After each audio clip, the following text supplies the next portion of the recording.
Anime autopsy here, and I need to have a conversation with you.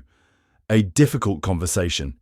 The kind of conversation where I sit you down, look you in the eyes, and tell you that something you've believed for potentially over a decade is wrong.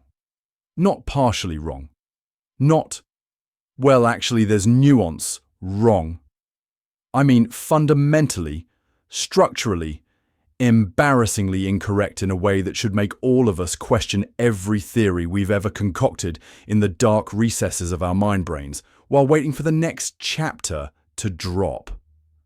I'm talking about the Cerberus Theory, the three-headed dog explanation for Marshall D. Teach.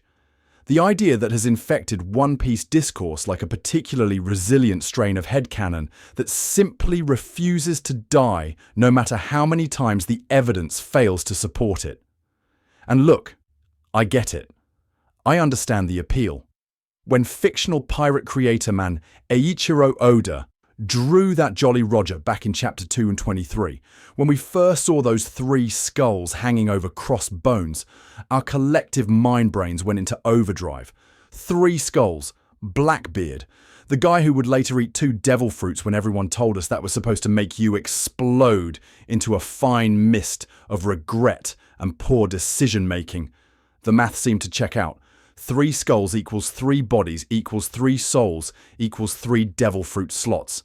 Case closed, theory proven, everyone go home and pat yourselves on the back for solving One Piece. Except no. No. That is not how Oda writes. That is not how symbolism works. And frankly, that is not how basic narrative construction operates in any medium that respects its audience's intelligence. Let me walk you through what actually happened when the Cerberus Theory was born, because I think it's important to understand how we got here before I spend the next 2 hours explaining why we need to leave. The theory emerged from a fundamental misunderstanding of Oda's visual language. See, fictional pirate creator man has a very specific way of embedding information into his artwork. When he wants to foreshadow something literally, he draws it literally. Laboon's silhouette matching the straw hat Jolly Roger. The number 4 being associated with death and thus being absent from Kaku's Rokushiki techniques. The way Jewelry Bonnie's food obsession directly tied to her ability to manipulate age and thus metabolism. These aren't subtle symbolic gestures that require interpretation. They're direct visual statements that connect A to B with a straight line. But when Oda draws metaphorically, when he's representing themes rather than plot points, he gets abstract. He gets weird. He draws things that represent emotional or philosophical truths rather than physical realities. The Straw Hat Crew's bounty posters, featuring increasingly chaotic photos, isn't foreshadowing that they'll all become professional photographers. It's a visual representation of their growing notoriety and the world government's increasing inability to control the narrative around them. Zoro's bandana coming down over his eyes isn't foreshadowing that he'll go blind. It's a visual shorthand for serious mode activated. Someone is about to get thacked into next week. So when we look at Blackbeard's Jolly Roger, we need to ask ourselves a very simple question. Is this literal or metaphorical?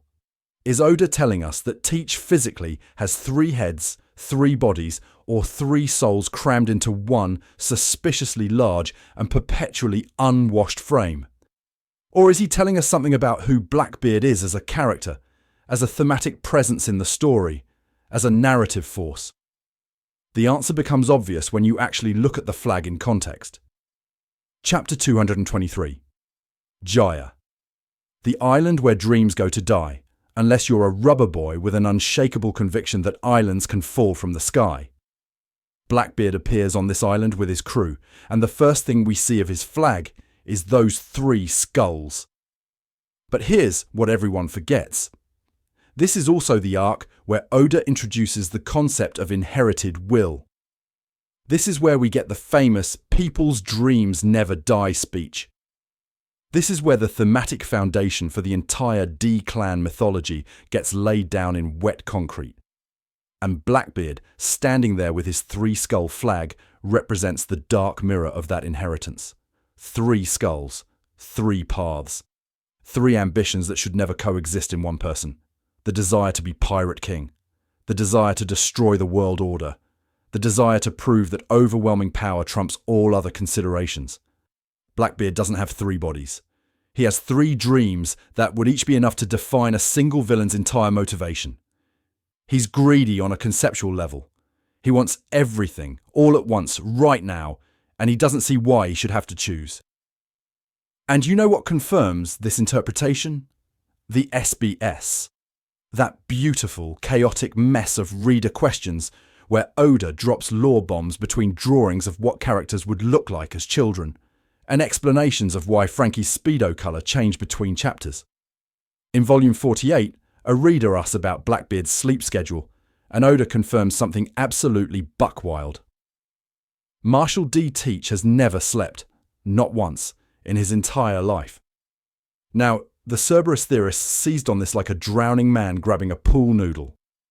Aha! They cried into the void of the internet.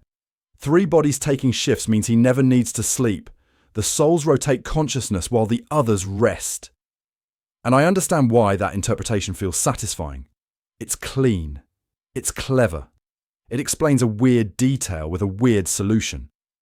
But it requires us to believe that Oda would introduce a crucial piece of biological lore about his main antagonist in a throwaway SBS joke, and then never, ever reference it in the actual manga.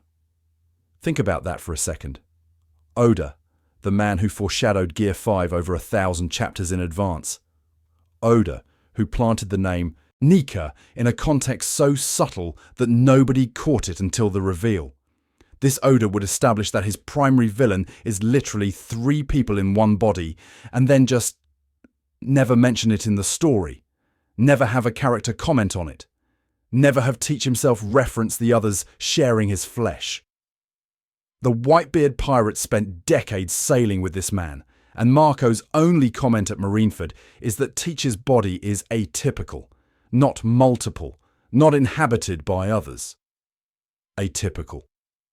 We'll get to what Marco actually said later, because that single line deserves its own deep dive into the linguistic weeds. But for now, I want you to sit with the absurdity of the Cerberus Theory's central premise. It requires Oda to be simultaneously clever enough to hide the truth in a flag design, and stupid enough to never actually incorporate that truth into his narrative. It requires us to believe that a mangaka famous for his meticulous continuity would establish a biological condition for his villain that has 0 impact on how that villain behaves, speaks, or interacts with others. The 3 skulls on Blackbeard's flag aren't a spoiler. They're a statement of theme. They tell us that this man carries the weight of ambitions that should destroy him. They tell us that his greed extends beyond the physical into the philosophical.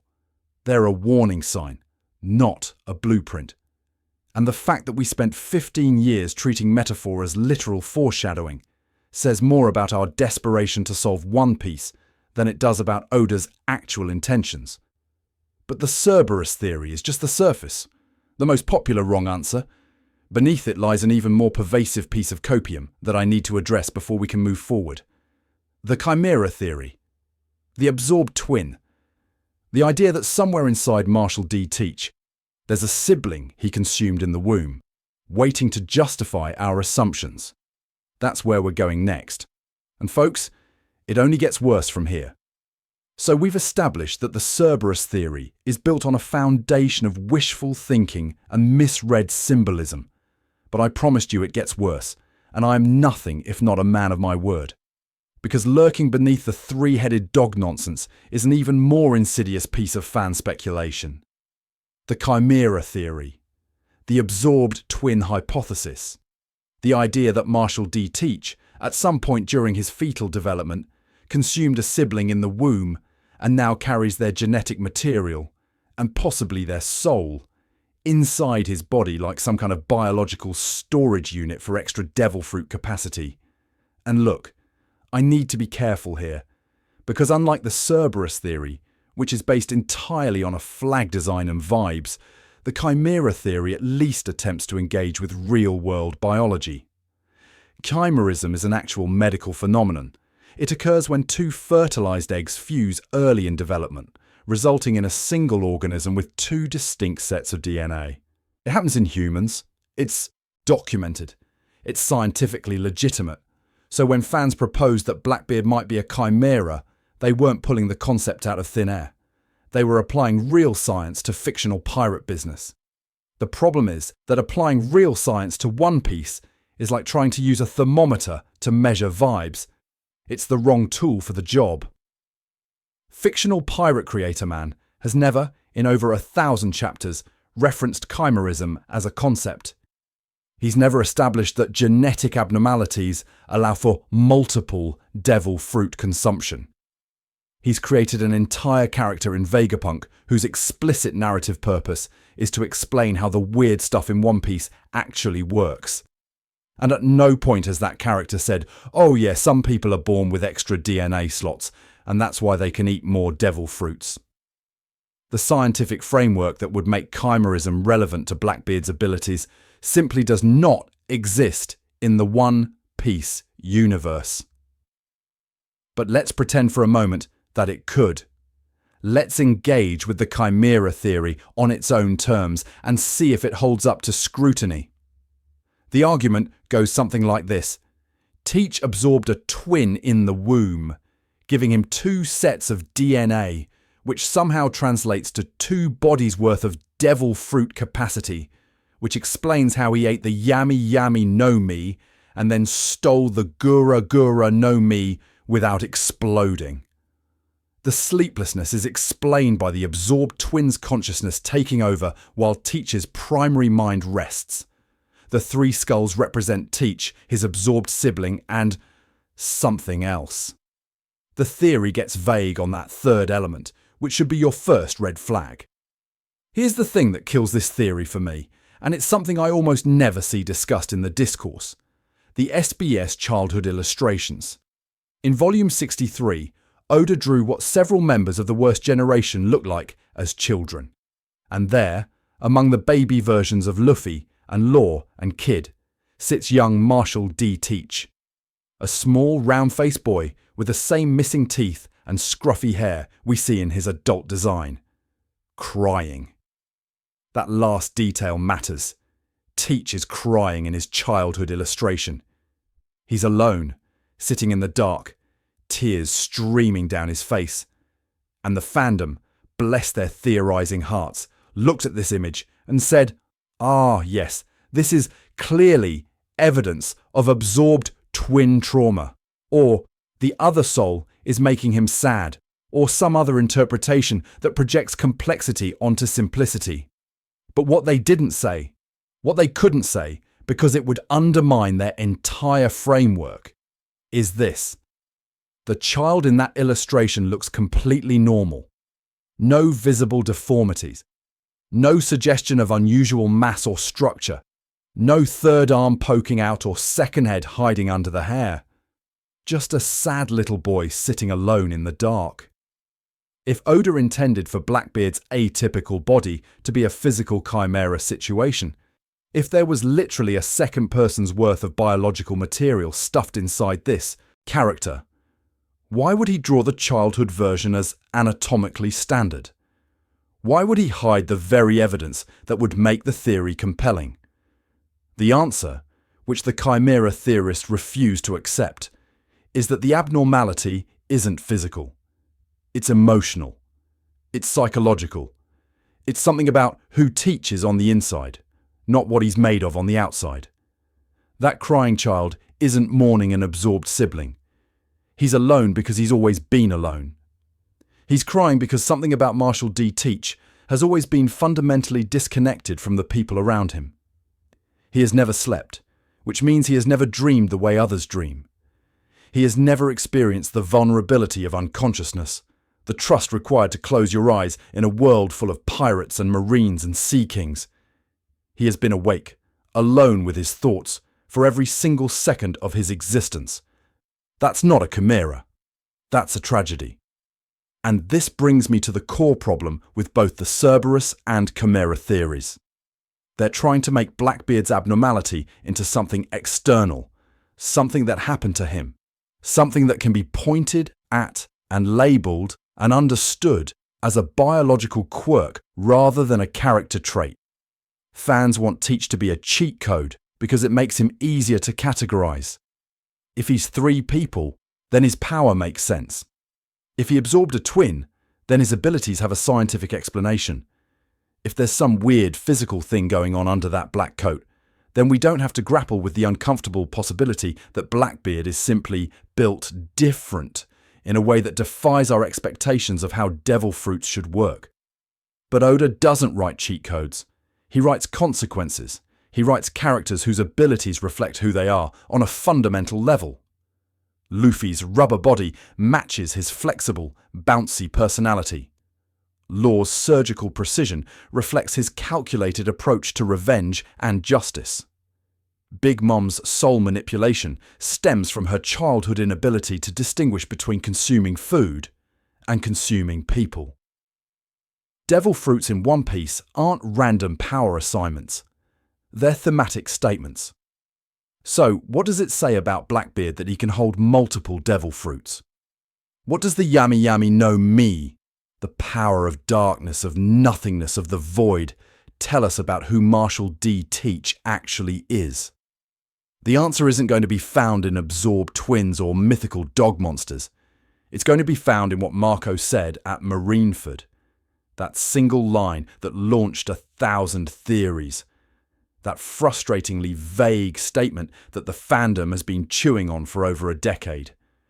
Marco called Teach's body atypical, not multiple, not divided, not inhabited, atypical.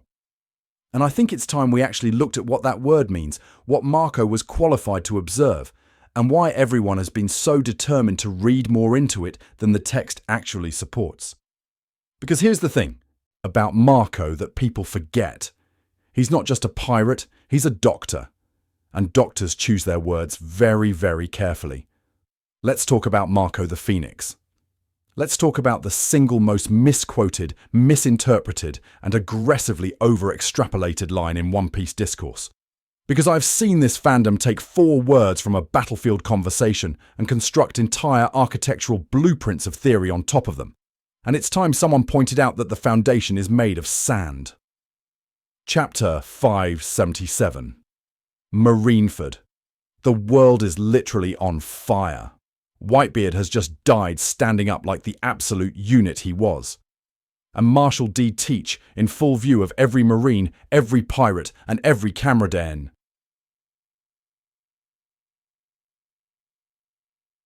Maimshi Broadcasting to the world does the impossible. He covers Whitebeard's corpse with a black cloth, crawls under there for a few minutes doing Oda knows what, and emerges with the power of the Gura Gura no Mi crackling in his other hand. 2 devil fruits. 1 body. Everyone loses their collective minds. And in this moment of unprecedented confusion, Marco says the line. The line that launched 10,000 Reddit threads. The line that has been translated, retranslated, mistranslated, and completely fabricated depending on which scanlation you were reading back in 2010. In the official Viz translation, Marco says that Teach's body is atypical.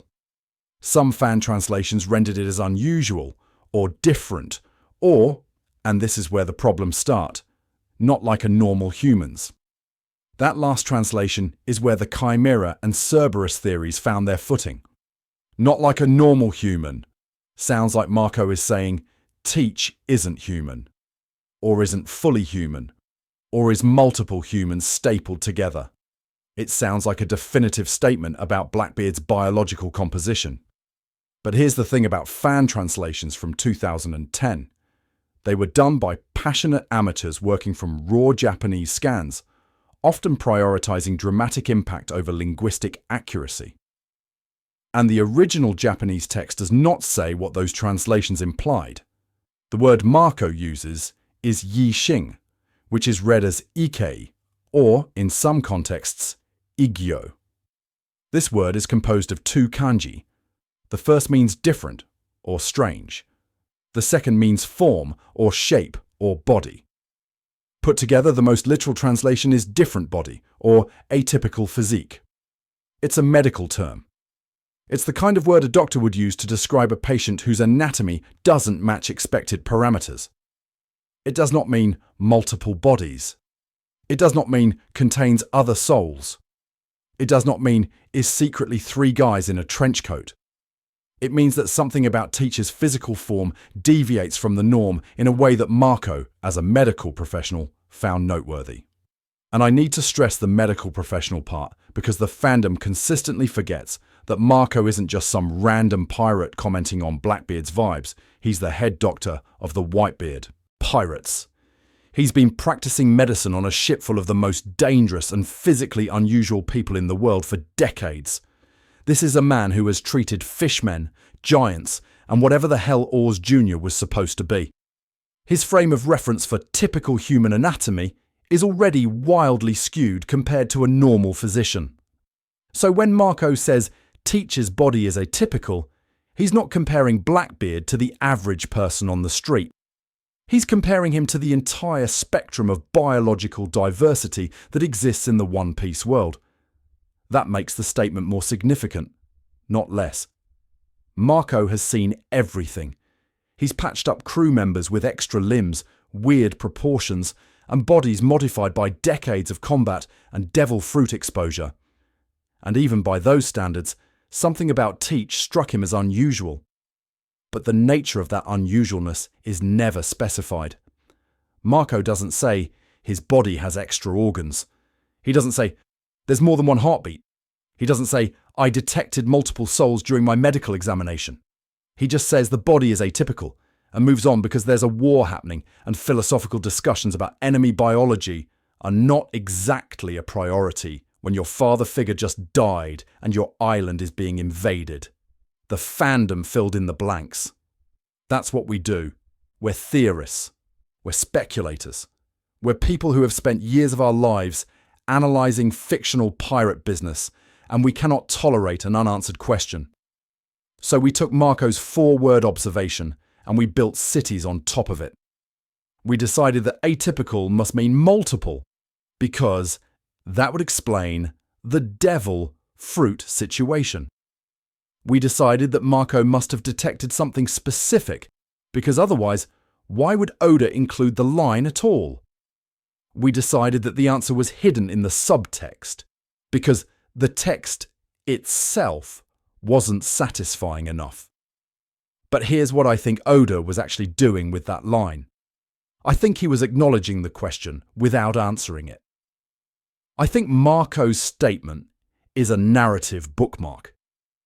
It tells us, the readers, that yes, there is something unusual about Blackbeard's body. Yes, the 2 devil fruit thing isn't just a plot hole or a mistake. Yes, this will be explained eventually. But the explanation isn't multiple souls, or absorbed twin, or mythical 3-headed dog transformation. The explanation is something else entirely. Something we haven't figured out yet because we've been so busy constructing theories around our assumptions that we forgot to question the assumptions themselves. Consider the context of chapter 577 within the larger narrative. This is the chapter where Blackbeard declares his intention to become the Pirate King. This is where he announces himself as a major player in the race for One Piece. And this is where Oda, through Marco, plants a seed. Not an answer. A seed.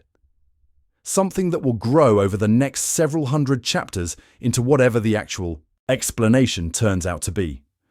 We weren't meant to solve the mystery in 2010. We were meant to know that there was a mystery worth solving. The problem is that we couldn't wait.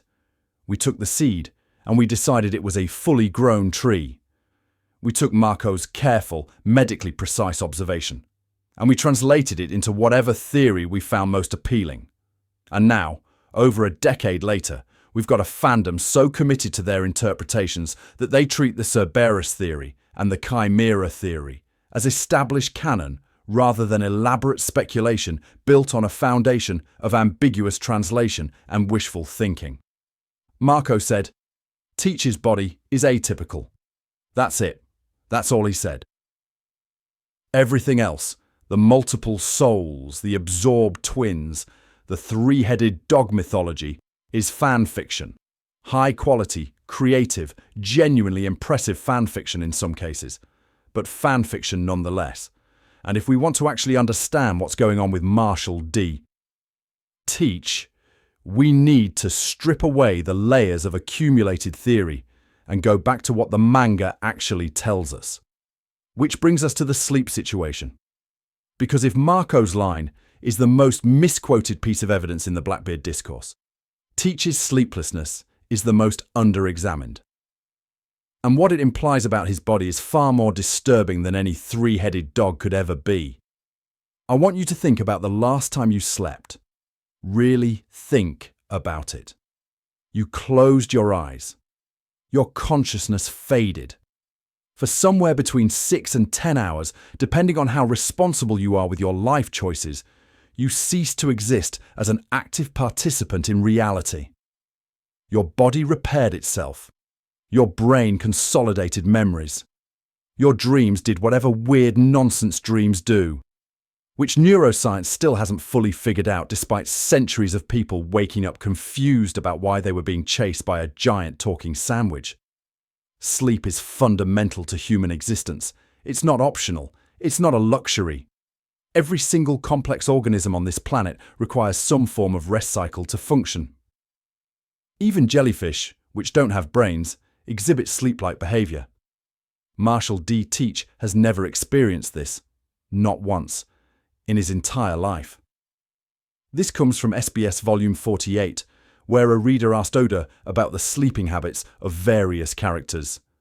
It's a cute question, the kind of thing you'd expect to get cute answers for, and Oda delivers exactly that for most of the cast. Luffy sleeps like a log. Zoro sleeps whenever he wants, because of course he does. Nami is a light sleeper, standard character trivia stuff.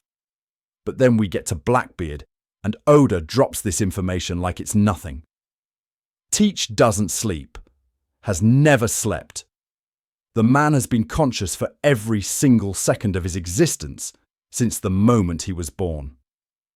Now the Cerberus and Chimera theorists looked at this and saw confirmation of their frameworks. Obviously the three souls take shifts, they said. Obviously the absorbed twin handles night duty while the primary consciousness rests. And I understand why that interpretation feels elegant. It solves the problem neatly. It turns a biological impossibility into a biological quirk that fits within the established theory structure. But it requires us to ignore what Oda actually said. Oda didn't say, Teach's body doesn't need sleep. He said, Teach doesn't sleep. The body still exists in a state of perpetual wakefulness. The consciousness, singular, has never experienced the temporary death that sleep provides. This isn't a situation where some part of Blackbeard is resting while another part takes over.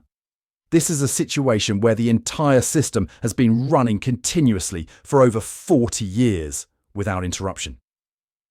Think about what that does to a person. Think about the psychological implications. Every trauma, every embarrassment, every moment of pain or doubt or fear that you've ever experienced gets softened by sleep. Your brain takes those experiences, files them away, and creates distance between you and the raw emotional weight of living. That's part of what sleep does. It's not just physical maintenance, it's psychological triage. And Blackbeard has never had access to that process. Every moment of his childhood he remembers with perfect continuity. Every slight, every rejection, every time someone looked at him wrong or treated him as lesser. He didn't get to sleep it off. He didn't get to wake up the next morning with fresh perspective. He just kept going, accumulating experience after experience with no buffer, no reset, no merciful unconsciousness to separate yesterday's pain from today's reality. The crying child in that SBS illustration isn't mourning an absorbed twin. He's exhausted in a way that sleep will never fix because sleep has never been available to him. But here's where it gets really interesting from a One Piece lore perspective. What else in this series doesn't sleep? What other entities exist in a state of perpetual awareness, waiting, watching, unable to rest until they find what they're looking for? Devil fruits. Chapter 1069 changed everything we thought we knew about how devil fruits work. Vegapunk explained that these things aren't just magical power-ups. They're the manifestation of human desires. Wishes that someone, at some point, wanted badly enough to reshape reality itself. The fruits contain something. A will, a purpose, a drive that persists across centuries, jumping from user to user, waiting for the right vessel to fulfill whatever original intention created them. Devil fruits don't die when their users die. They don't rest. They don't stop. They reincarnate into the nearest compatible fruit and continue their eternal mission. Sounds a lot like someone who has never slept, doesn't it? I'm not saying Blackbeard is a devil fruit. That would be stupid, and I try to keep my cockery at least theoretically grounded in textual evidence. But I am saying that his inability to sleep might not be a quirk, or a mutation, or evidence of multiple occupants. It might be evidence that something about Marshall D. Teacher's body was designed, or modified, or inherited, to operate on the same existential frequency as the devil fruits themselves. He's always awake, because whatever is inside him doesn't know how to stop. He can't rest, because he's carrying something that predates the very concept of rest. This interpretation also explains why the Yami Yami no Mi was so important to him. Why he waited decades on Whitebeard's ship, biding his time, pretending to be a loyal crew member while secretly hunting for one specific fruit. Blackbeard didn't want power in general. He wanted that fruit in particular. The darkness fruit. The fruit that represents the void, the absence, the space between things. And maybe, just maybe, he wanted it because his body was already primed to receive it. Because his perpetual wakefulness had created a kind of emptiness inside him that the Yami Yami no Mi could fill. The darkness fruit doesn't give Blackbeard extra slots for more powers. That's the wrong way to think about it. What it gives him is a null space, a zone of non-existence within his own body where the normal rules don't apply. When he absorbed the Gura Gura no Mi from Whitebeard's corpse, he wasn't adding a second fruit to a body that already had one. He was pulling that power into the void that the Yami Yami had created, into the darkness, into the nothing. And nothing, by definition, has infinite capacity because it isn't really there. This is why sleep matters to the Blackbeard discussion. Not because it proves he has multiple souls or absorbed a twin or transforms into a three-headed dog. It matters because it tells us something fundamental about the kind of existence Teacher's been living. He's been awake forever. He's been alone with his thoughts forever. He's been carrying something inside him that doesn't rest, doesn't stop, doesn't let him experience the small death that every other human being gets to enjoy on a nightly basis. That's not a cheat code. That's a curse. And the Cerberus and Chimera theories, in their desperate attempt to explain Blackbeard's abilities, completely miss the horror of what Oda is actually depicting. Marshall D. Teach isn't powerful because he's three people. He's powerful because he's one person who has never, for a single moment, been allowed to stop being that person. The fandom wanted a biological explanation. Oda gave us an existential nightmare. And we were so busy looking for extra souls that we missed the tragedy of the one soul that's actually there. So here we are at the end of our first saga, and I've spent the last several thousand words systematically dismantling theories that many of you have believed for over a decade. The Cerberus Theory is symbolism misread as spoiler. The Chimera Theory is real science applied to a fictional universe that doesn't operate on real science. Marco's statement was medical observation, not biological revelation. And Blackbeard's sleeplessness points toward existential horror rather than soul-sharing logistics. I've made my case. I've presented my evidence, and now I need to address the elephant in the room, which is why these theories persist despite all of this. Because they do persist. They persist aggressively. You can go to any One Piece forum right now, any Reddit thread, any YouTube comment section, and you will find people defending the Cerberus Theory like it's established canon. You will find Chimera truthers who have constructed elaborate biological frameworks to explain how twin absorption could facilitate devil fruit stacking. These aren't stupid people. These are dedicated fans who have spent years engaging with One Piece on a deep analytical level. So why do they keep believing things that the text doesn't actually support? The answer, I think, comes down to something I call the cheat code fallacy. And it's not unique to One Piece. You see it in every fandom that has a powerful antagonist who seems to break the established rules of the universe. Fans need the villain's power to have an explanation, and more importantly, they need that explanation to feel like cheating. Because if the villain is cheating, then the hero's eventual victory becomes narratively justified.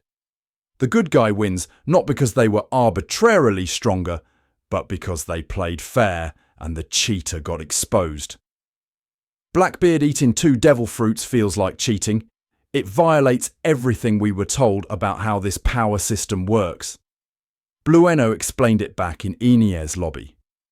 The user's body becomes host to a devil when they eat the fruit, and eating a second fruit means hosting a second devil, and the two entities fight for dominance until the host body is destroyed. It's not ambiguous. It's not a suggestion. It's presented as fundamental law. And then Blackbeard just ignores it. He takes a second fruit and nothing bad happens. He gets stronger. He wins. The fandom couldn't accept that this was simply how Blackbeard works. We needed there to be a trick, a loophole, something that explained why he could do what he did without it being fair, hence the multiple bodies theory. If Blackbeard has 3 bodies, or 3 souls, or absorbed a twin, then he's not really breaking the rules. He's exploiting a technicality. Each soul hosts 1 devil, and since he has extra souls, he gets extra slots. The cheating is explained, categorized, and safely contained within a framework that preserves our understanding of devil fruit mechanics. But this need for the villain to be cheating reveals something uncomfortable about how we approach fiction.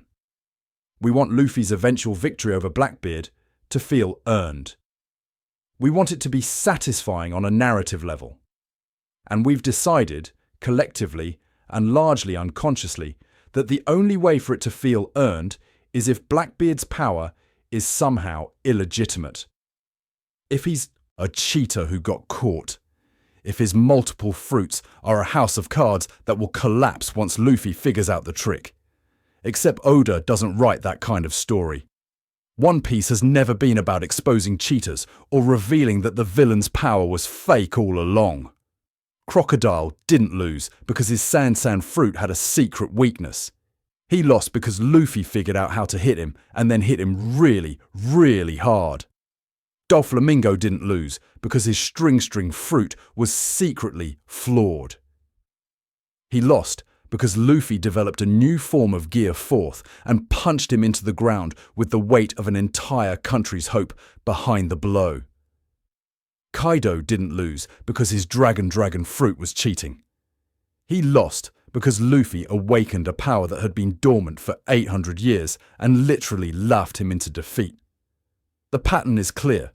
Oda's villains don't lose because they were cheating. They lose because the protagonist grows strong enough to beat them anyway. The power was always real. The threat was always legitimate. And the victory comes from surpassing that threat through determination, creativity, and the accumulation of inherited will across generations.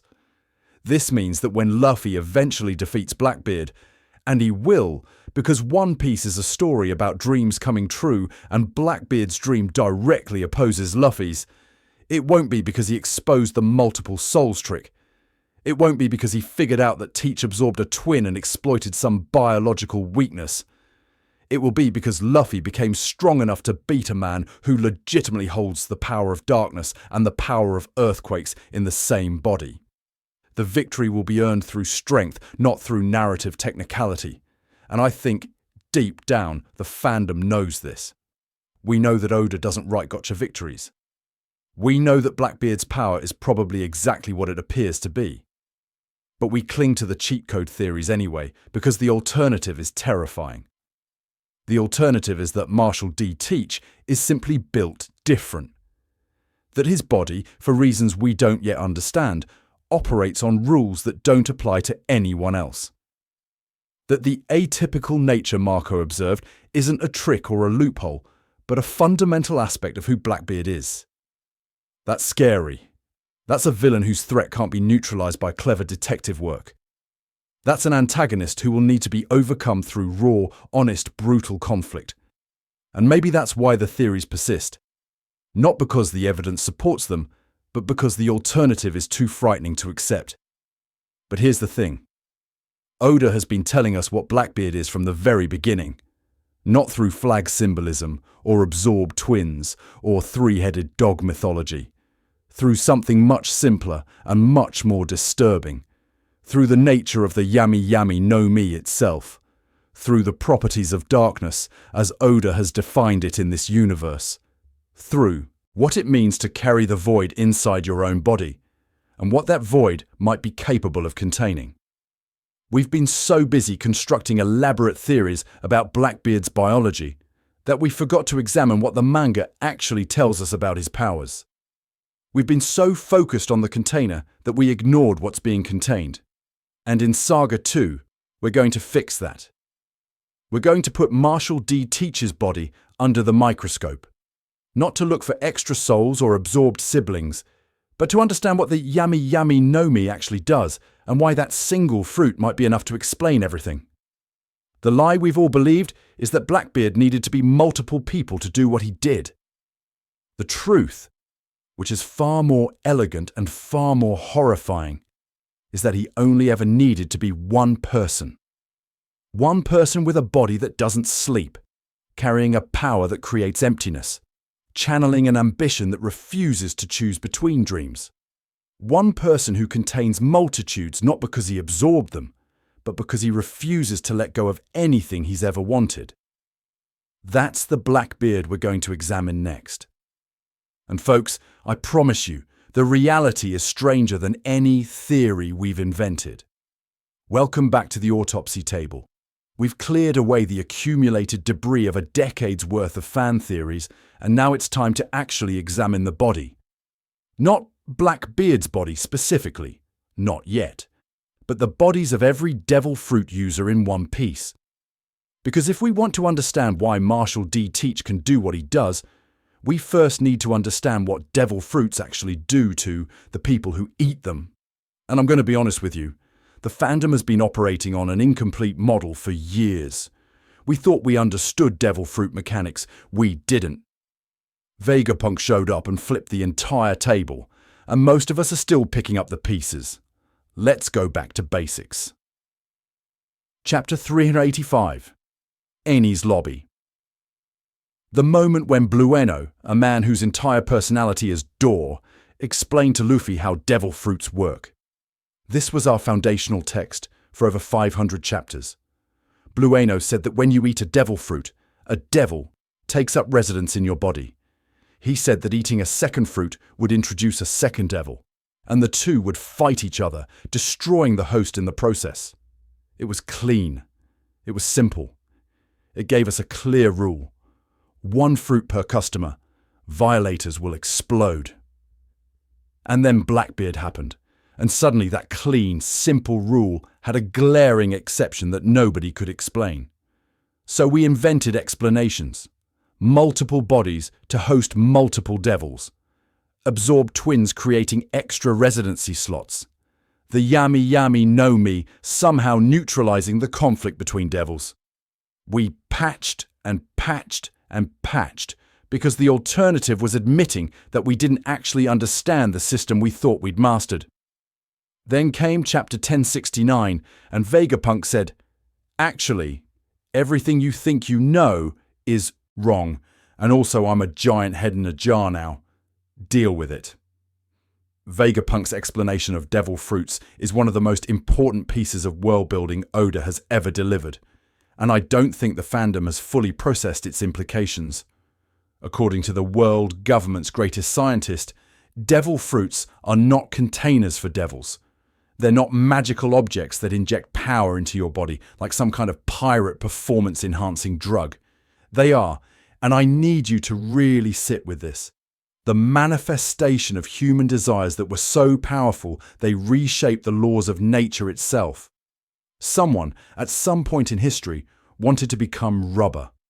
They wanted it so badly, with such conviction, that reality bent around their desire and created a fruit that could make it happen. Someone wanted to become fire. Someone wanted to control gravity.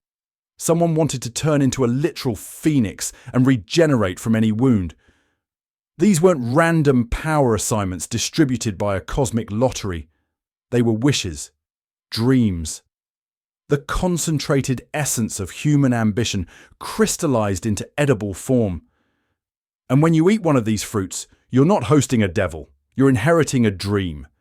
You're taking someone else's impossible desire into your body and making it your own.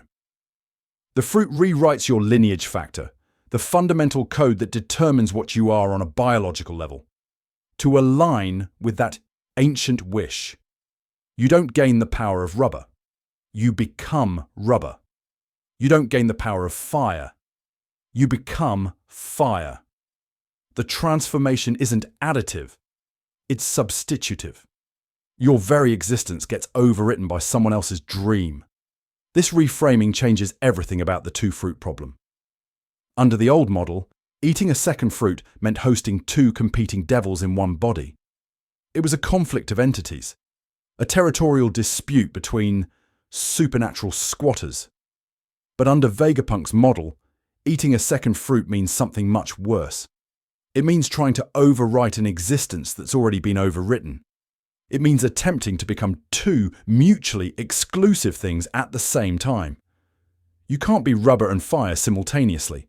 Not because there isn't room for both powers, but because rubber and fire are fundamentally different states of being. One makes you stretchy and impact resistant. The other makes you intangible and thermally volatile. These aren't compatible upgrades to the same system. They're competing definitions of what your body is. And when two competing definitions try to occupy the same space, the result isn't a fight. The result is ontological collapse. Your body doesn't know what it is anymore. Your lineage factor tries to express two contradictory instructions at once. And you explode. Not from devil warfare, but from existential paradox. This is why I call it an ontological explosion rather than a physical one. The destruction isn't caused by two entities punching each other inside your torso. It's caused by reality itself rejecting the contradiction you've created. You've asked your body to be two things that cannot coexist, and the universe responds by removing you from the equation entirely. So how does Blackbeard survive? The answer isn't multiple bodies hosting multiple devils. We've already established that the devils are a misconception. The answer isn't absorbed twins creating extra slots. We've already established that chimerism doesn't work that way in this universe. The answer has to be something about Marshall D. Teach's body that allows him to exist as multiple contradictory things simultaneously without triggering the ontological collapse that would kill anyone else. And this is where the Yami Yami no Mi becomes crucial. Not as a power that gives Blackbeard extra fruit capacity, but as a power that fundamentally changes the rules of his existence. Because what is darkness? What is the void? In the most literal sense, it's the absence of definition. It's the space where things aren't. It's non-existence given form. When Blackbeard ate the Yami Yami no Mi, he didn't just gain the power to create darkness, he became darkness. His lineage factor was rewritten to express nothingness. His very existence became defined by absence. And here's the thing about absence, about void, about the space between things. It doesn't have contradictions. It can't have contradictions. Because there's nothing there to contradict. If Blackbeard's body is fundamentally defined as void, then adding a second fruit doesn't create an ontological paradox. You can't contradict nothing. You can't overwrite emptiness. The Gura Gura no Mi didn't have to fight the Yami Yami for control of Teach's existence because the Yami Yami had already hollowed out that existence. There was no rubber to conflict with, no fire to oppose. Just darkness, just void. Just an empty vessel waiting to be filled with whatever powers Blackbeard decided to claim. This is the model I'm proposing. Blackbeard can hold multiple devil fruits because his first fruit turned him into a container rather than a defined existence. He's not cheating the system. He's not exploiting a biological quirk.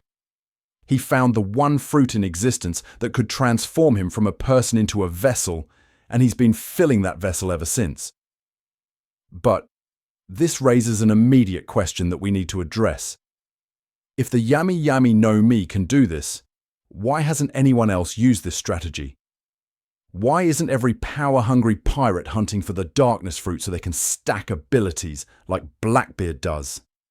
The answer, I believe, lies in what Blackbeard's body was before he ever ate a devil fruit. Because the Yami Yami might provide the mechanism, but something else provided the foundation. And that foundation is what Marco detected. That's what makes Teach's body atypical. Not multiple souls, not absorbed twins.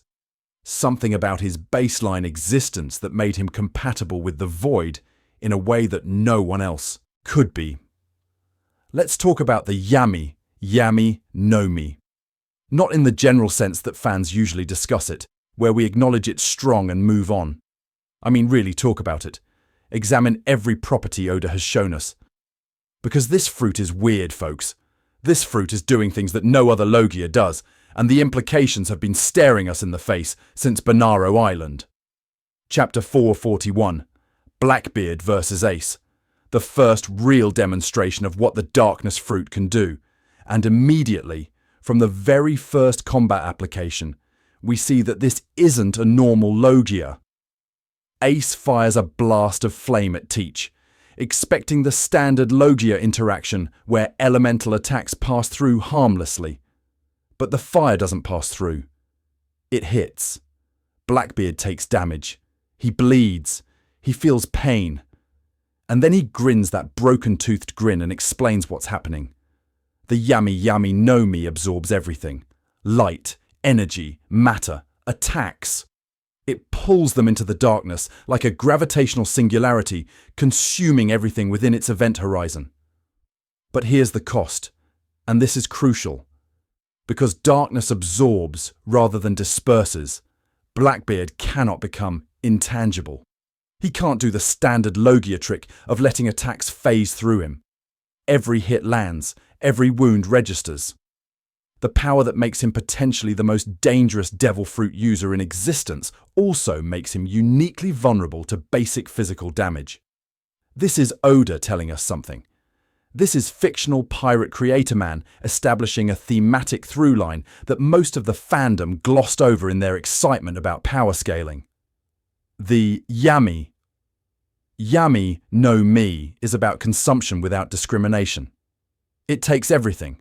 Including damage, including pain, including consequences that other Logia users get to avoid. Blackbeard isn't just wielding darkness. He's become a vessel for it. And vessels get filled with whatever flows into them, pleasant or otherwise. But absorption is only half of what makes this fruit terrifying. The other half is what Blackbeard can do once something has been absorbed. He can nullify devil fruit powers through direct contact. We saw this against Ace, where a single touch from Teach's darkness-coated hand prevented Ace from using his flame abilities. We saw it again at Marineford, where Blackbeard grabbed Whitebeard, and the old man suddenly couldn't quake his way out of trouble. The darkness doesn't just absorb attacks, it absorbs the very concept of devil fruit ability from anyone Blackbeard can get his hands on. Think about what that means in the context of Vegapunk's explanation. Devil fruits rewrite your lineage factor. They change what you fundamentally are.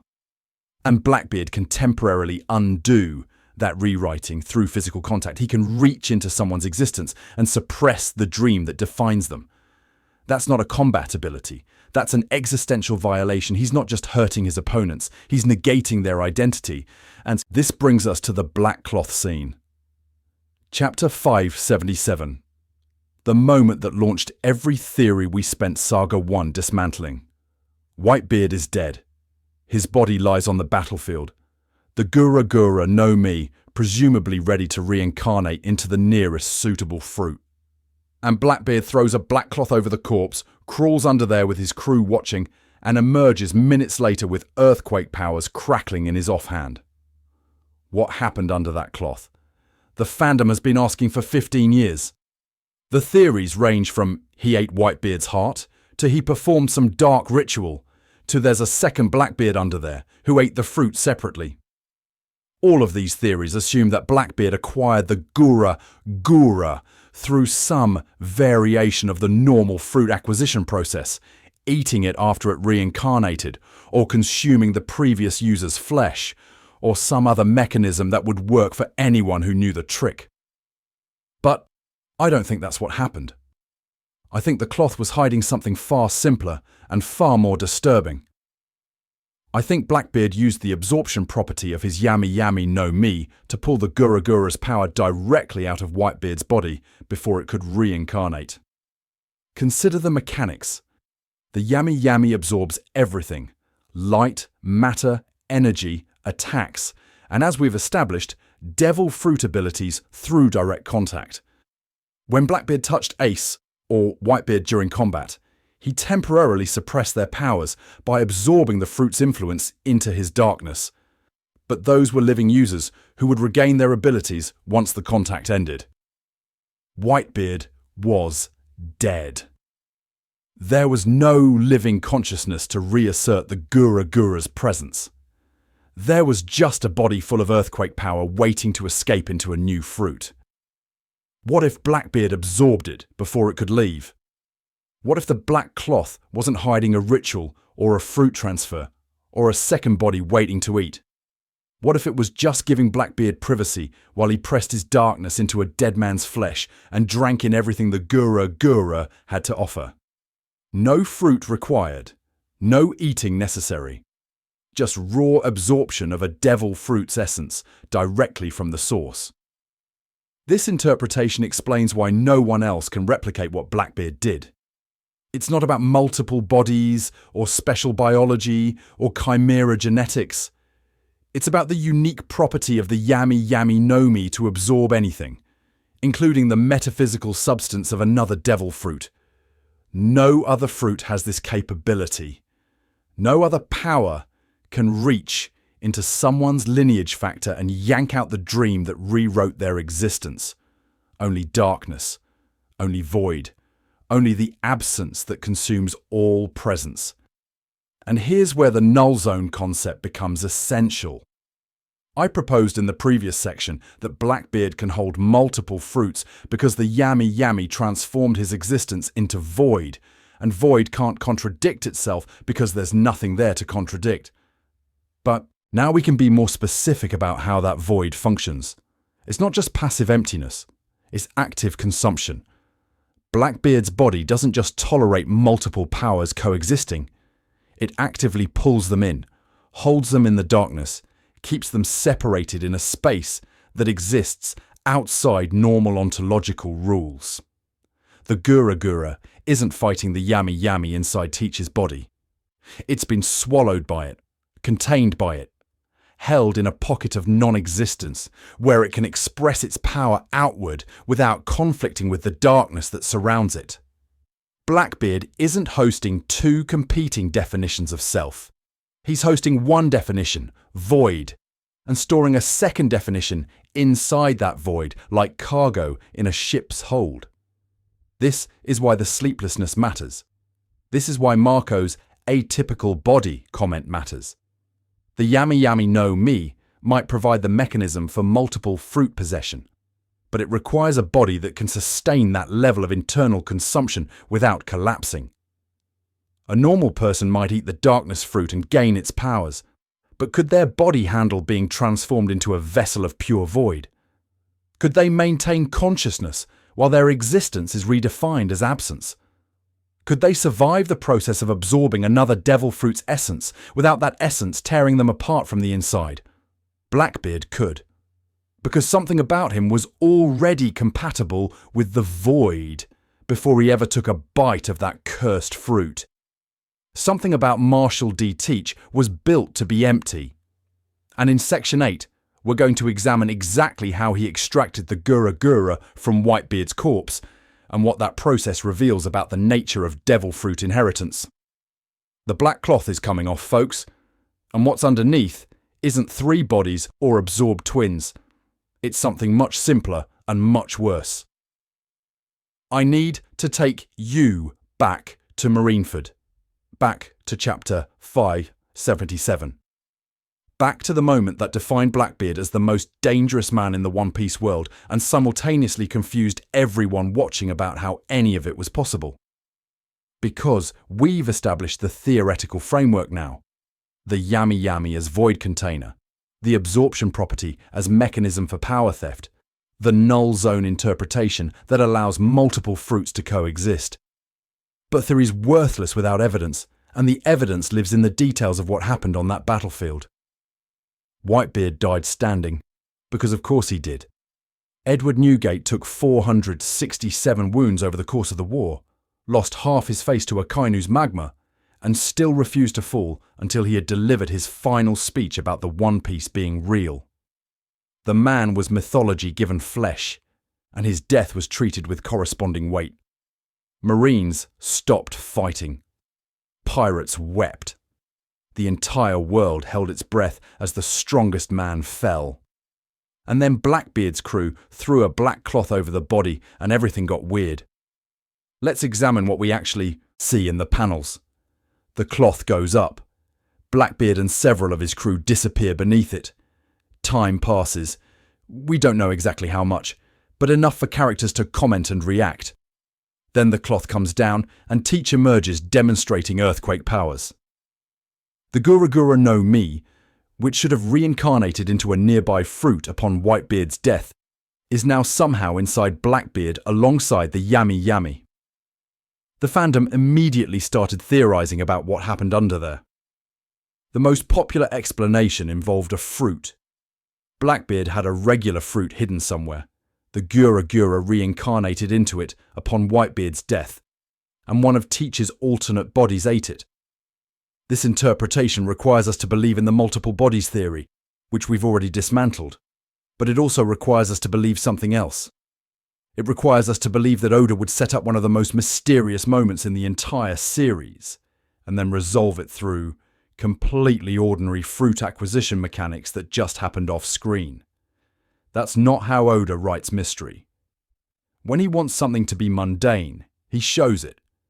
When he hides something behind a black cloth and refuses to let the audience see, it's because what's happening would fundamentally change our understanding of how the world works. The cloth isn't narrative convenience. It's deliberate obfuscation of something Oda wasn't ready to explain yet. So what was he hiding? I believe he was hiding direct lineage factor extraction. Not fruit reincarnation, not eating. Direct physical theft of the Gura Gura's essence from Whitebeard's corpse, through the absorption properties of the Yami Yami no Mi. Here's why I believe this. Chapter 1107 introduced us to something the fandom hadn't fully considered before. The 5 Elders and their knowledge of devil fruit transfer. During the Egghead arc, we see Saturn and the other Elders discussing devil fruit mechanics with a casualness that implies deep familiarity. They know things about how fruits work that Vegapunk only recently discovered. They understand the relationship between lineage factor and ability in ways that the general public doesn't. And critically, they don't seem surprised by anything Blackbeard has done. If Blackbeard's dual fruit possession was truly unprecedented, truly impossible, the world government should be losing their collective minds about it. This is an existential threat to their understanding of the world. A man who can stack devil fruits could theoretically become invincible. But the elders treat Blackbeard as a threat to be managed, not a mystery to be solved. They're concerned about his power, not confused by its existence, which suggests that they know something about how devil fruit transfer works that would make Blackbeard's abilities less impossible and more inevitable, given the right circumstances. I think those circumstances involve what the Yami Yami can do to a corpse that still contains active lineage factor modification. When a devil fruit user dies, their power doesn't instantly vanish. There's a transfer period. The ability has to leave the body, find a suitable fruit nearby, and reincarnate. We've seen this process happen, the Sarasara no Mi model. Axolotl reincarnated into a nearby apple in Punk Hazard after Smiley's death. The process takes time. There's a window between death and reincarnation where the power is still technically present in the corpse, just waiting for release. Blackbeard exploited that window.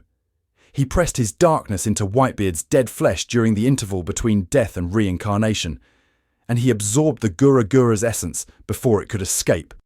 No fruit required, no eating necessary, just the void reaching into a corpse and drinking everything it had to offer. This is why the cloth was necessary. Not to hide a ritual, not to hide a second body eating a fruit. To hide Blackbeard doing something so viscerally wrong, so fundamentally violating, that Oda couldn't show it in Shonen Jump. Picture it in your mind brain. Teach, hands coated in darkness, pressing them into the wounds of a man who was practically a father figure to half the pirates at Marineford. The darkness spreading through dead flesh, searching for the lineage factor modifications that made Whitebeard what he was. Finding them, consuming them, pulling the very essence of the Gura Gura out of a corpse and into the void where it would never escape. That's not a power acquisition scene. That's a desecration. That's grave robbery on a metaphysical level.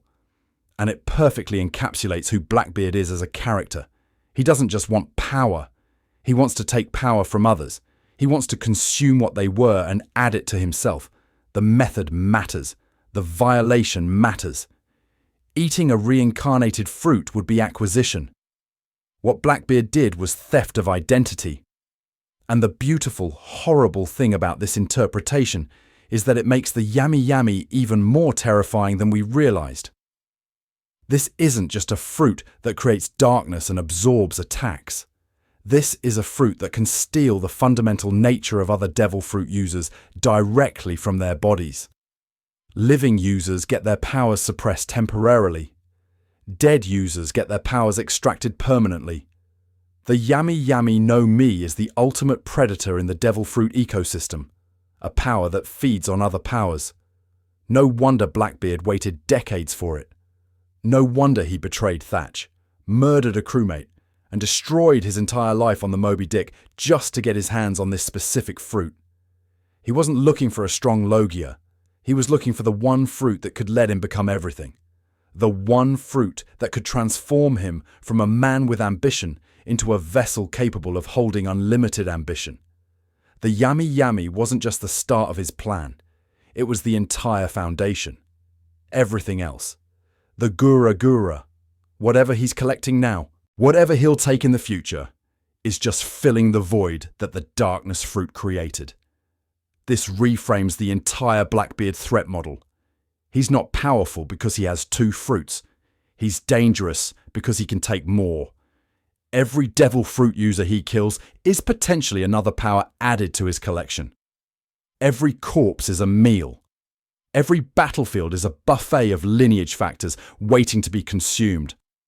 And somewhere in that darkness, in that void he carries inside him, the Gura Gura sits alongside whatever else he's absorbed.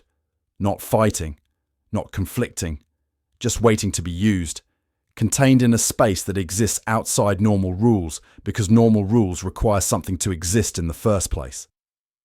The question we need to ask now isn't how Blackbeard holds multiple fruits. We've answered that. The question is why his body was capable of becoming the void in the first place. What made Marshall D. Teach compatible with non-existence in a way that would destroy anyone else? And for that answer, we need to look at what he inherited. Not powers, not techniques, something older. Something encoded in that D in his name. One Piece is a story about inherited will. This isn't subtext. This isn't something you need to squint at to perceive. Fictional pirate creator man has been beating us over the head with this theme since chapter 100, when Dr. Hiluluk gave his famous speech about death only being real when you're forgotten. Roger passed his will to a new generation. Whitebeard carried the will of his fallen family. Luffy inherited the will of Shanks, who inherited the will of Roger, who inherited the will of Joy Boy, who inherited the will of someone we probably haven't even met yet. The entire narrative structure of One Piece is built on the idea that dreams don't die with the dreamers. They transfer. They continue. They find new vessels and keep moving forward until they're finally achieved. But here's what I find fascinating about this theme, and what I think the fandom hasn't fully interrogated. Every example of inherited will we've seen in One Piece is spiritual. It's metaphorical. It's the passing of ideals and dreams and ambitions from one person to another through inspiration, through teaching, through the kind of emotional connection that transcends death. Luffy didn't literally receive a piece of Roger's soul. He was inspired by Shanks, who was inspired by Roger, and that chain of inspiration created a continuity of purpose that functions like inheritance without being literally hereditary. This is beautiful. It's thematically rich. It's the core of what makes One Piece resonate with readers on an emotional level. But it's also suspiciously convenient, isn't it? In a world where devil fruits can rewrite your DNA, where lineage factors can be extracted and modified, where Vegapunk has literally created artificial humans with inherited memories, we're supposed to believe that will transmission is purely spiritual, that there's no biological component to the passing of dreams from one generation to the next. I don't buy it. And I think Blackbeard is the evidence that biological will inheritance exists in One Piece, even if it operates differently than the spiritual kind. Consider what we know about the D-Clan. They're called the natural enemy of God. They smile at death. They appear throughout history at pivotal moments, often on opposing sides of conflicts, as if the will of D isn't a unified purpose but a scattered inheritance that manifests differently depending on who's carrying it. Monkey D. Luffy wants to be Pirate King. Portgas. D. Ace wanted to prove his life was worth living. Trafalgar D. Waterloo wanted revenge and then found something better to live for. Marshall D. Teach wants everything. All of it. Every dream he's ever had simultaneously, without compromise. These aren't people who inherited the same spiritual will. These are people who inherited something else. Something encoded in that initial. Something that marks them as different from ordinary humans in a way that goes beyond inspiration and ideal sharing. The D isn't a philosophy. It's a marker. A biological tag that identifies its carriers as part of a lineage that stretches back to the Void Century. Chapter 764 gave us our most explicit information about the D-Clan through Corazon's explanation to Law. The world government fears the D. They've tried to suppress knowledge of its meaning. They consider its carriers to be a threat, not because of what they believe, but because of what they are.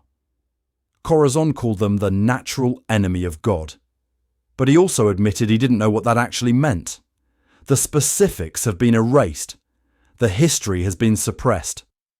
All that remains is the initial itself, passing from parent to child, generation to generation, carrying a significance that nobody alive fully understands. And then chapter 1085 happened. And Imu, the secret ruler of the world, the shadow on the empty throne, the closest thing One Piece has to a final boss, reacted to the name D with visible emotion. Not just concern. Something deeper. Something personal. As if the D isn't just a threat to the world government's power, but a threat to Imu specifically. as if this initial represents something that Imu has been trying to exterminate for 800 years and keeps failing to eliminate because it won't stop being born. That's not spiritual inheritance, that's genetic persistence. That's a biological marker that replicates itself across generations regardless of what the world government does to suppress it. The D clan isn't a group of people who share a philosophy. They're a bloodline. A family tree so sprawling and intertwined that it's produced carriers on every sea, in every nation, across every social class. And they all share something. Some fundamental trait that makes them different. Some quality encoded in their very existence that the natural enemy of God requires. What if that quality is compatibility with inherited will on a biological level? What if the D clan was engineered, or evolved, or blessed, or cursed to carry will in their bodies the way other people carry blood?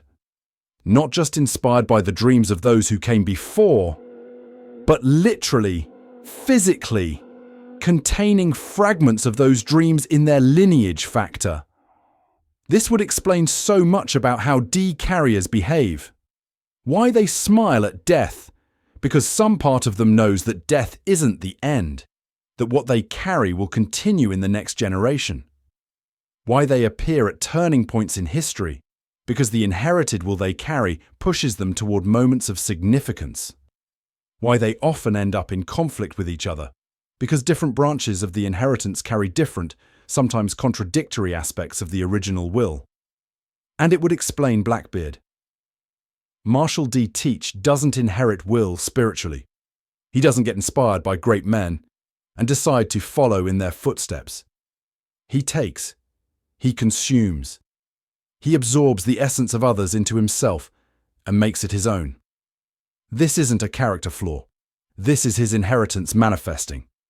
He's a D carrier whose biological capacity for will inheritance has been cranked up to 11, allowing him to contain not just the spiritual echoes of past dreamers, but the literal, physical substance of their power. The Yami Yami no Mi didn't make Blackbeard capable of holding multiple wills. It just gave him a mechanism to express what was already there. His body was a vessel before he ever ate that fruit. His existence was primed for consumption. The atypical quality Marco detected wasn't multiple souls or absorbed twins. It was a D carrier whose inheritance had developed in a direction that nobody expected. A man built to contain everything.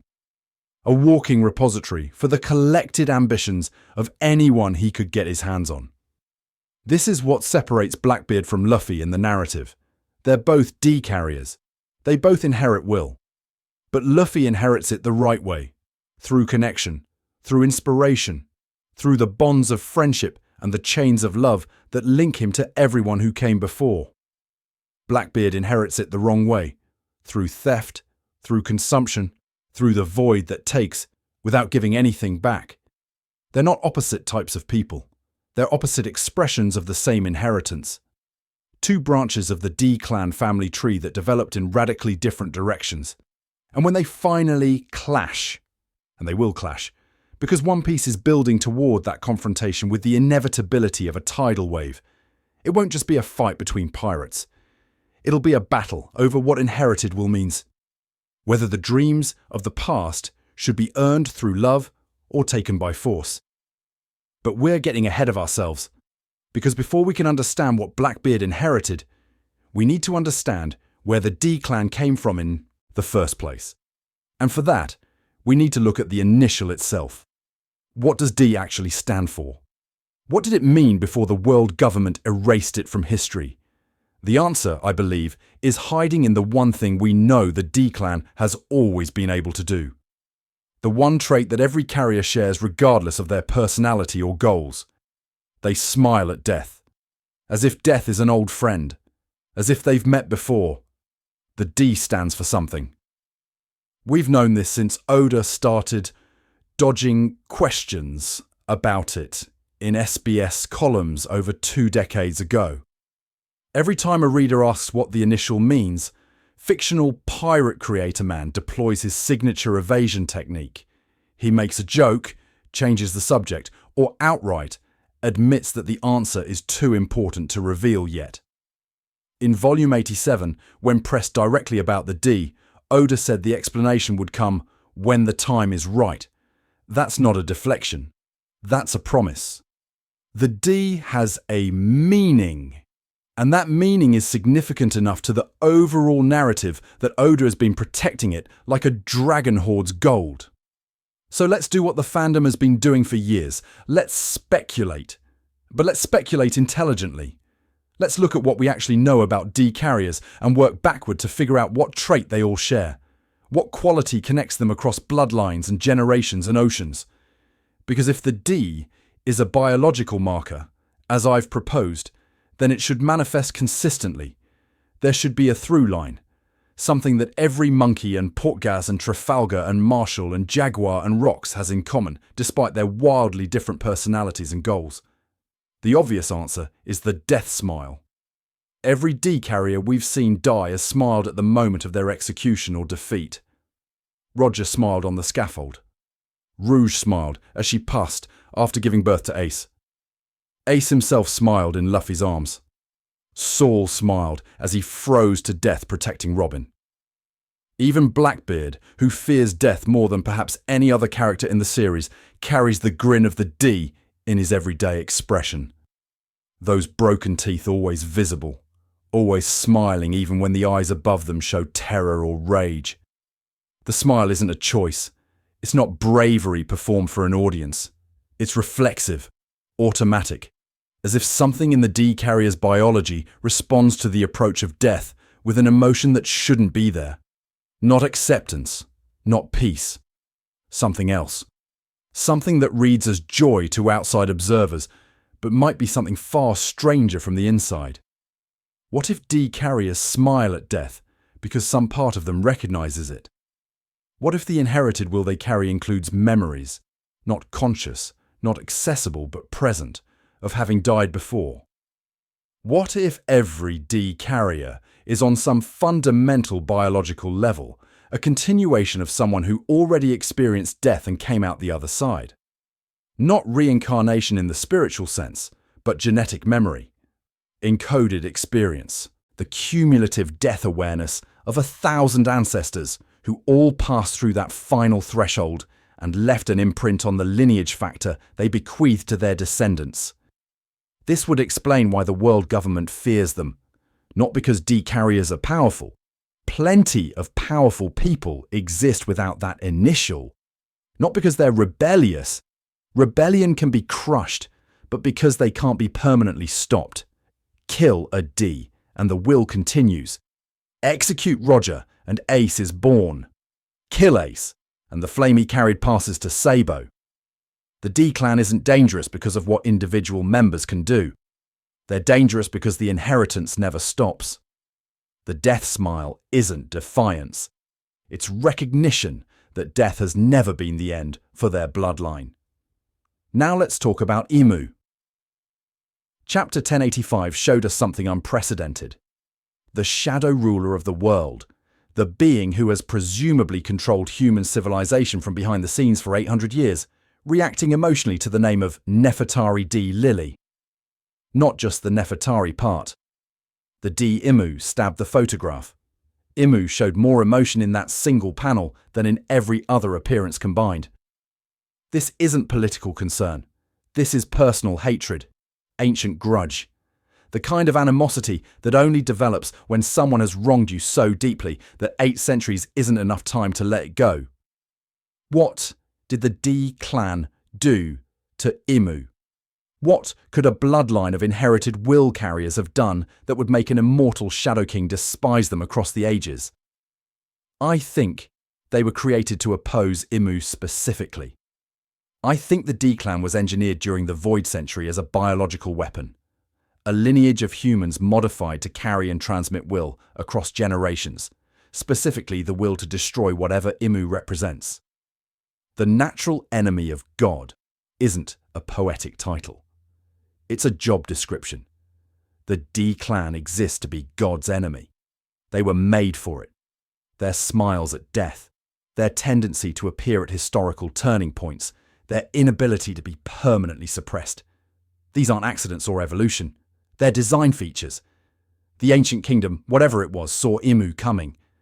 They saw the threat that would eventually erase them from history and reshape the world according to its own desires. And they responded by creating a fail-safe. A bloodline that would carry the will to resist across any span of time, through any number of deaths, until someone finally finished what the ancient kingdom started. The D clan is a message in a bottle, except the bottle is human DNA, and the message is, don't let the bastards win. This reframes everything about Blackbeard. If the D clan was engineered to carry inherited will, then Marshal D. Teach represents a corruption of that design. He's a D carrier whose capacity for will inheritance has been twisted toward consumption rather than continuation. Instead of passing the flame forward, he absorbs it. Instead of carrying the accumulated dreams of his ancestors towards some distant goal, he hoards them. Every power he takes, every will he consumes, is a betrayal of what the D was designed to do. And yet, and this is the horrible part, he might be doing exactly what the D was designed to do, just in a way nobody intended. Think about it. If you're the ancient kingdom and you're creating a biological weapon to oppose an immortal god king, what traits would you want that weapon to have? Persistence, obviously. The ability to survive death through inheritance. But also accumulation. The ability to grow stronger over generations. To absorb the lessons and powers of everyone who came before and synthesize them into something greater. The D clan wasn't just meant to resist. They were meant to eventually win. And winning might require someone who can take everything, every power, every will, every dream, and concentrate it into a single, overwhelming force. Blackbeard might be the D clan working as intended, the ultimate expression of 800 years of accumulated inheritance. A vessel so vast and so empty that it can hold everything the bloodline has ever produced, all channeled toward a single purpose. Becoming strong enough to challenge whatever sits on the empty throne. The tragedy is that Blackbeard doesn't seem to know this. He thinks he's acting from personal ambition. He thinks his dreams are his own.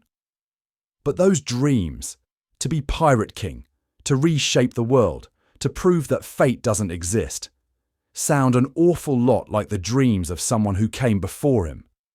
Someone whose will might be riding inside Teach without his knowledge or consent. Someone like Rox D. Zebek. And that's where we're going in Saga 3. Into the speculation. Into the cockery. Into the God Valley connection that the fandom has been dancing around for years without fully committing to the implications. Because Marshal D. Teach was born in the same year that Zebek died. On the same island where the world government erased a piece of history so thoroughly that the island itself no longer exists on any map. That's not a coincidence. In One Piece, there are no coincidences. There are only things Oda hasn't explained yet. We've examined the body. We've analysed the mechanics. We've established that Blackbeard's abilities stem from a combination of the Yami Yami's void properties and the D clan's biological capacity for will inheritance. Now it's time to ask the really dangerous question. Whose will is Marshal D. Teach actually carrying? And did that will choose him, or was he chosen for it? The autopsy of the body is complete. Time to autopsy the soul. Alright, we've reached the part of the video where I put on my tinfoil hat, dim the lights, and start connecting red strings between photographs on a corkboard like a man who has made some questionable life choices. This is Saga 3, the speculation zone, the cockery concoction segment where we take everything we've established as canonical fact and start asking the really stupid questions that might just turn out to be brilliant, or might turn out to be the most embarrassing thing I've ever committed to the public record. There's genuinely no way to know until fictional pirate creator man decides to reveal what's actually going on, at which point half of us will look like geniuses and the other half will quietly delete our theory videos and pretend they never existed. But that's the game we play, isn't it? That's the compact between One Piece theorists and the manga itself. We speculate, we connect dots, we build elaborate castles of logic on foundations of ambiguous evidence, and then pray that Oda doesn't kick out the supports. Sometimes we're right, and it feels incredible. Sometimes we're wrong, and it's humbling in ways that build character. Either way, we're engaged. We're participating. We're treating this fictional pirate business with the seriousness it deserves, and I refuse to apologize for that. So let's talk about Rox D. Xebec. Chapter 957 dropped the Rox Pirates revelation on us like a bomb made of lore and suffering. We learned that before Roger, before Whitebeard as we knew him, before the current era of piracy even began, there was a crew so dangerous that the world government erased their captain from history. Rox D. Xebec assembled the most terrifying collection of pirates ever seen. Whitebeard, Big Mom, Kaido, Shiki, and others whose names have been lost to time, and aimed them at the world like a loaded cannon. His goal was apparently world domination. His method was apparently overwhelming force, and his end came at God Valley, where the combined efforts of Garp and Roger were required to stop him. Let me repeat that for emphasis. Garp and Roger, working together. The Marine hero and the future Pirate King, two men who spent most of their careers trying to kill each other, decided that Xebec was a big enough threat to put their differences aside and form an alliance. That's not a normal level of dangerous. That's existential threat dangerous. That's this man might actually end civilization if we don't stop him right now dangerous. And yet, despite all of that, despite being important enough to require legendary figures working in concert to defeat him, Rox D. Xebec has been scrubbed from the historical record so thoroughly that most people in the One Piece world have never heard his name. Why? The easy answer is that the world government wanted to bury the shame of needing a pirate's help to defeat a pirate. That's the explanation Sengoku gives in Chapter 957, and it's plausible enough on the surface. But it doesn't quite track when you think about it. The government has done plenty of shameful things that remained in the historical record.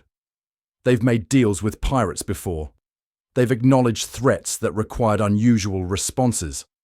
Why would Xebec specifically need to be erased so completely that even his name became taboo? Unless the erasure isn't about shame. Unless it's about what Xebec represented. What he knew. What he was trying to do that went beyond simple world domination. God Valley wasn't just a battle.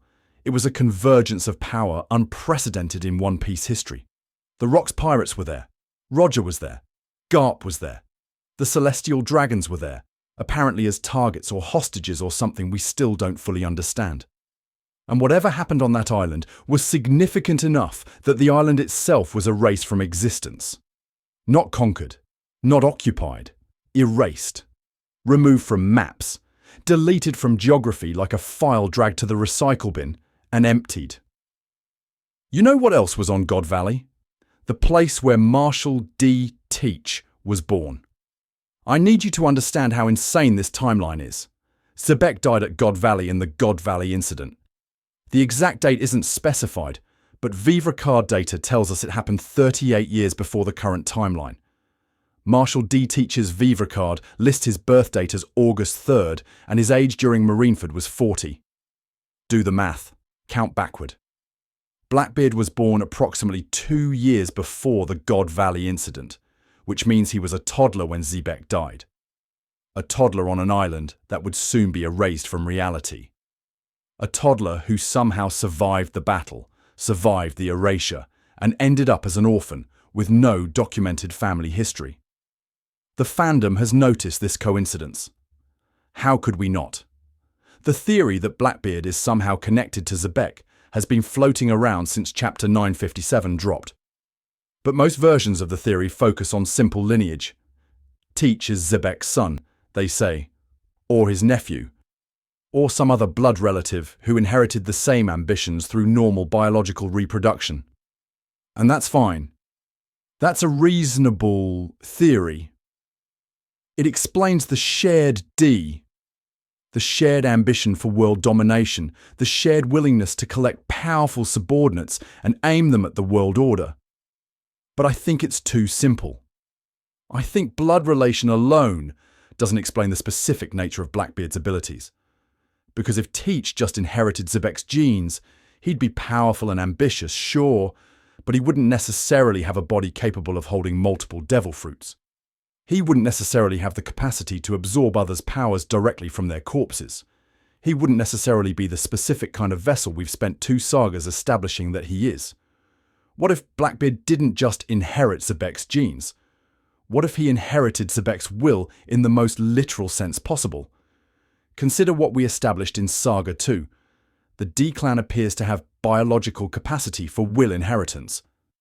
Their bodies are designed, or evolved, or engineered, to carry the accumulated intentions of their ancestors across generations. Normally this happens through birth. The will passes from parent to child, diluted and distributed across bloodlines, manifesting indifferently in each new carrier. But what happens when a D carrier dies violently, suddenly, at the peak of their ambition, surrounded by the chaos of a battle significant enough to reshape the world? What if, in his final moments at God Valley, Roxdy Xebec's will didn't dissipate? What if it didn't pass naturally to any existing children? What if it found the nearest compatible vessel, a D-carrier infant somewhere on that island, and poured itself into that child like water filling an empty cup? This is the theory I'm proposing. Not that Blackbeard is Xebec's son. Not that he inherited ordinary genetic traits through ordinary reproduction. But that Marshal D. Teach is carrying Roxdy Xebec's will inside his body. Literally. Physically. The ambitions, the hunger, the specific nature of the desire that drove Xebec to challenge the world. All of it transferred at the moment of death into a child who had no defenses against it. This would explain so much. The sleeplessness. Teach can't rest because the will he carries won't let him. The atypical body Marco detected. It's atypical because it's hosting something that shouldn't be there. The capacity for the Yami Yami's void. He was already empty, already a vessel, already primed to contain things, because Xebec's transferred will had hollowed him out to make room for itself. Blackbeard's dreams aren't his own. They never were. He's been carrying a dead man's ambition since before he could walk, and everything he's done since. The betrayal of Thatch, the pursuit of the darkness fruit, the theft of the Gura Gura, the march toward Pirate King. Is Xebec's will expressing itself through the only body it could find? And God Valley is where it happened. The island that doesn't exist anymore. The battle that changed everything. The death that didn't quite stick. Let's go deeper. God Valley doesn't exist. I don't mean that it was destroyed or conquered or abandoned. I mean it's not there. The island has been removed from maps, erased from navigational records, deleted from the collective memory of the world so thoroughly that even experienced sailors don't know it was ever real. Sengoku mentions it in chapter 957 like he's revealing classified information, which he literally is. The very existence of God Valley is a state secret kept by the world government for 38 years. Now, erasing an island from maps is one thing. The government controls cartography. They control the flow of information. They could absolutely decide to stop including a particular landmass on official charts and enforce that decision through the kind of bureaucratic violence they're famous for. But erasing an island from reality is something else entirely. And based on what chapter 1096 showed us about the God Valley incident, based on the scale of what happened there, I'm not convinced that the island was simply removed from records. I think it might have been removed from existence. Chapter 1096 gave us our first real look at God Valley through Kuma's flashback. We saw the native population. We saw the celestial dragons treating the island as a hunting ground for human sport. We saw the chaos of the battle beginning to unfold, but we didn't see the island's destruction.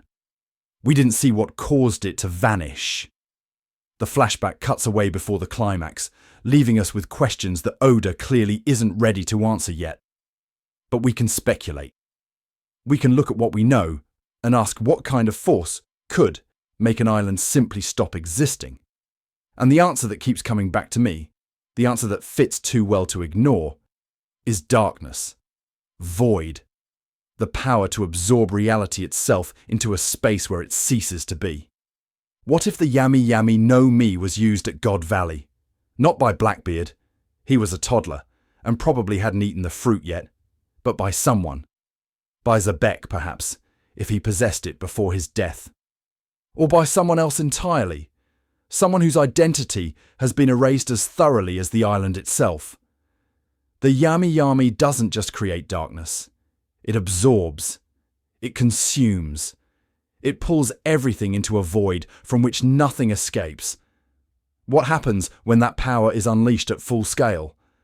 What happens when someone uses the darkness fruit not to win a fight, but to erase the battlefield itself? This is speculation on top of speculation, I know. We're deep in cockery territory now. But consider the thematic resonance. God Valley was a place where the celestial dragons hunted humans for sport. It was a concentration of the world government's worst sins, a monument to their cruelty, a location that would embarrass them if its history became public knowledge. They had every reason to want it gone. And if someone, Xebec, or a subordinate, or an enemy, or something else entirely, unleashed the power of darkness on that island, the government wouldn't have needed to suppress the information. The information would have suppressed itself. You can't remember what no longer exists. The Yami Yami no Mi might not have originated at God Valley. Devil fruits have existed for centuries, and the darkness fruit was presumably circulating somewhere in the world before the God Valley incident. But God Valley might be where the fruit demonstrated what it was truly capable of, where someone pushed it to its limits and discovered that darkness, true darkness, isn't just the absence of light, it's the absence of everything, the void at the heart of existence, the nothing from which something came and to which something can return if the right power compels it. If Xebec had the Yami Yami, if he used it at God Valley, if the island's erasure was the result of that power rather than government cover-up, then we have a direct line from the fruit to Blackbeard's current situation. The darkness that swallowed an island would eventually find its way to a child who survived that swallowing. A child whose body had been shaped by exposure to void. A child who would spend decades searching for the specific fruit that had defined his earliest experiences, even if he couldn't consciously remember why. But let's push even further into the theoretical weeds. Let's ask a question that might be too stupid or might be exactly right. What if the Yami no Mi, was created at God Valley? Vegapunk told us that devil fruits are wishes made manifest, desires so powerful that they reshaped reality to make themselves possible. The Gomu no Mi exists because someone wanted to become rubber. The Mera no Mi exists because someone wanted to become fire. These fruits didn't fall from a magical tree. They were born from human intention, crystallized into edible form, and scattered across the world to find new dreamers who would inherit those ancient desires. What if the Yami Yami was born from a wish made at God Valley? What if, in the chaos of that battle, in the desperation of whatever conflict we still don't fully understand, someone wanted to make everything stop? Someone wanted the fighting to end, the cruelty to cease, the entire horrible situation to simply not exist anymore. And that wish, powered by whatever conditions made devil fruits possible in the first place, manifested as the ultimate expression of non-existence. A fruit that could make the wish literal, a power that could absorb reality into void. This would make the Yami Yami no Mi the youngest devil fruit in existence. Created 38 years ago. Born from tragedy. carrying the will of whoever wished for oblivion so strongly that the universe had to provide it. And Blackbeard, who grew up on that island of darkness, who was shaped by its absence before he could form conscious memories, found his way to that fruit like a moth to the only flame that would ever feel like home. The darkness didn't choose Blackbeard randomly. It recognized him. He was there when it was born. He was part of the wish that created it, even if only as a bystander. The void knows him because the void is made, in part, from the same moment that made him. They're siblings in a sense, twin children of God Valley's annihilation. This is where the food theory gets really chewy, folks. This is where we leave behind probably true and enter might be true in a way that would blow our collective mind brains. Because if the Yami Yami was created at God Valley, and if Sebek's will transferred to infant Teach at the moment of death, then Blackbeard isn't just carrying a dead man's ambition. He's carrying a dead man's ambition while wielding a fruit born from that same dead man's final battle. The synchronicity is too perfect. The thematic resonance is too complete. Oda doesn't do accidents at this scale. Rox D. Xebek wanted to rule the world. He wanted to tear down the celestial dragons and reshape everything according to his own design. He failed. He died. His island was erased. But his will survived in a child, and the weapon he might have created, the fruit that could swallow, and reality survived alongside it. 40 years later, that child grew up, found the weapon, and started the war all over again. Blackbeard isn't Sebek's heir, he's Sebek's continuation. The man who died at God Valley is still fighting, he just changed bodies.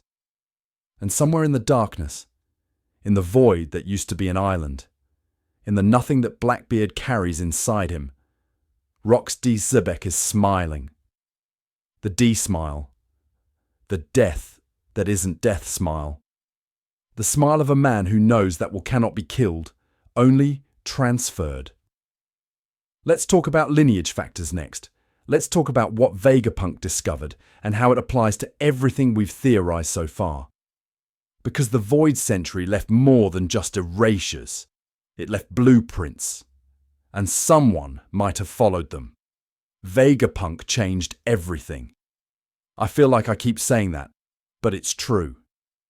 Every time that giant-headed genius opens his mouth, another cornerstone of what we thought we understood about One Piece gets kicked out from under us.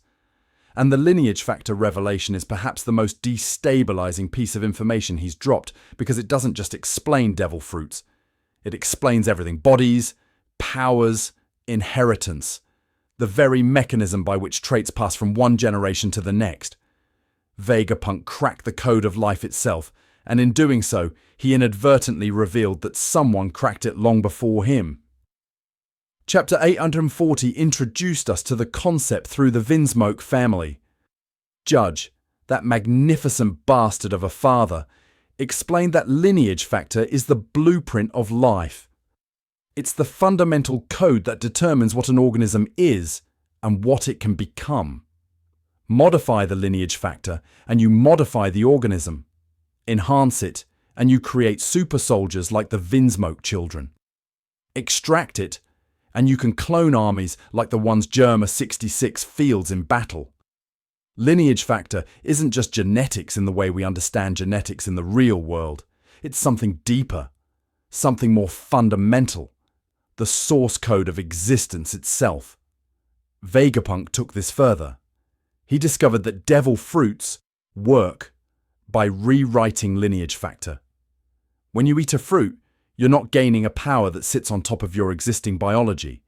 You're fundamentally changing what your biology is. The fruit overwrites your code. It transforms you from whatever you were into something new. This is why awakening is such a big deal. It represents the moment when your consciousness fully integrates with the rewritten code, when you stop being a person who has a power and become the power itself. But here's the thing that keeps me up at night. And I already don't sleep much, so this is really saying something. Vegapunk didn't invent lineage factor manipulation. He discovered it. He figured out how it works. But the technology, if we can call it that, predates him by centuries. The ancient kingdom had this knowledge. They had to have had it, because the alternative is that devil fruit spontaneously evolved a mechanism for rewriting genetic code through consumption. And that's the kind of coincidence that doesn't happen in a world where odor is controlling the narrative. The Void Century civilization understood lineage factors. They could modify them. They could create organisms with specific traits encoded at the deepest level of their being. And if they could do that, if they had mastered the blueprint of life 800 years before Vegapunk was born, then what did they create? I think they created the D-clan. Not through natural evolution, not through random mutation, through deliberate, intentional lineage factor modification designed to produce humans capable of carrying inherited will across generations. The D isn't a family name. It's a product label, a marker indicating that this organism was built to specifications that normal humans don't meet. The ancient kingdom saw the threat of Imu, or the 20 kings, or whatever force would eventually erase them from history, and they responded by engineering a countermeasure, a bloodline that couldn't be permanently eliminated, a will-carrying vessel that would pass its purpose from parent to child, generation after generation, until someone finally completed the mission. This explains why the D-carriers are so varied. They're not a single family, they're a product line. The ancient kingdom didn't create one D and hope for the best. They created many, scattered them across the world, encoded them with different aspects of the inherited will, and let natural reproduction do the rest. Some D carriers would become heroes, some would become villains, some would pursue the One Piece, others would fight for justice, others would seek only personal gain. It didn't matter. What mattered was that the will kept moving, kept propagating, kept searching for the combination of circumstances and ability that would finally produce a carrier capable of finishing what the ancient kingdom started. Luffy is one expression of this design. Law is another. Ace was another before Akainu ended his particular thread. And Blackbeard is another still, the expression that went wrong, or went right in ways nobody expected, or went exactly according to a plan we don't have access to. Because here's the cockery that ties everything together. If the D-clan was engineered to carry inherited will, and if that engineering involved lineage factor modification, then the D-carriers don't just have unusual spiritual capacity. They have unusual biological capacity. Their bodies are literally designed to contain things that normal human bodies can't contain. The will of ancestors, the dreams of the dead, the accumulated purpose of 800 years of struggle against an enemy that refuses to be defeated.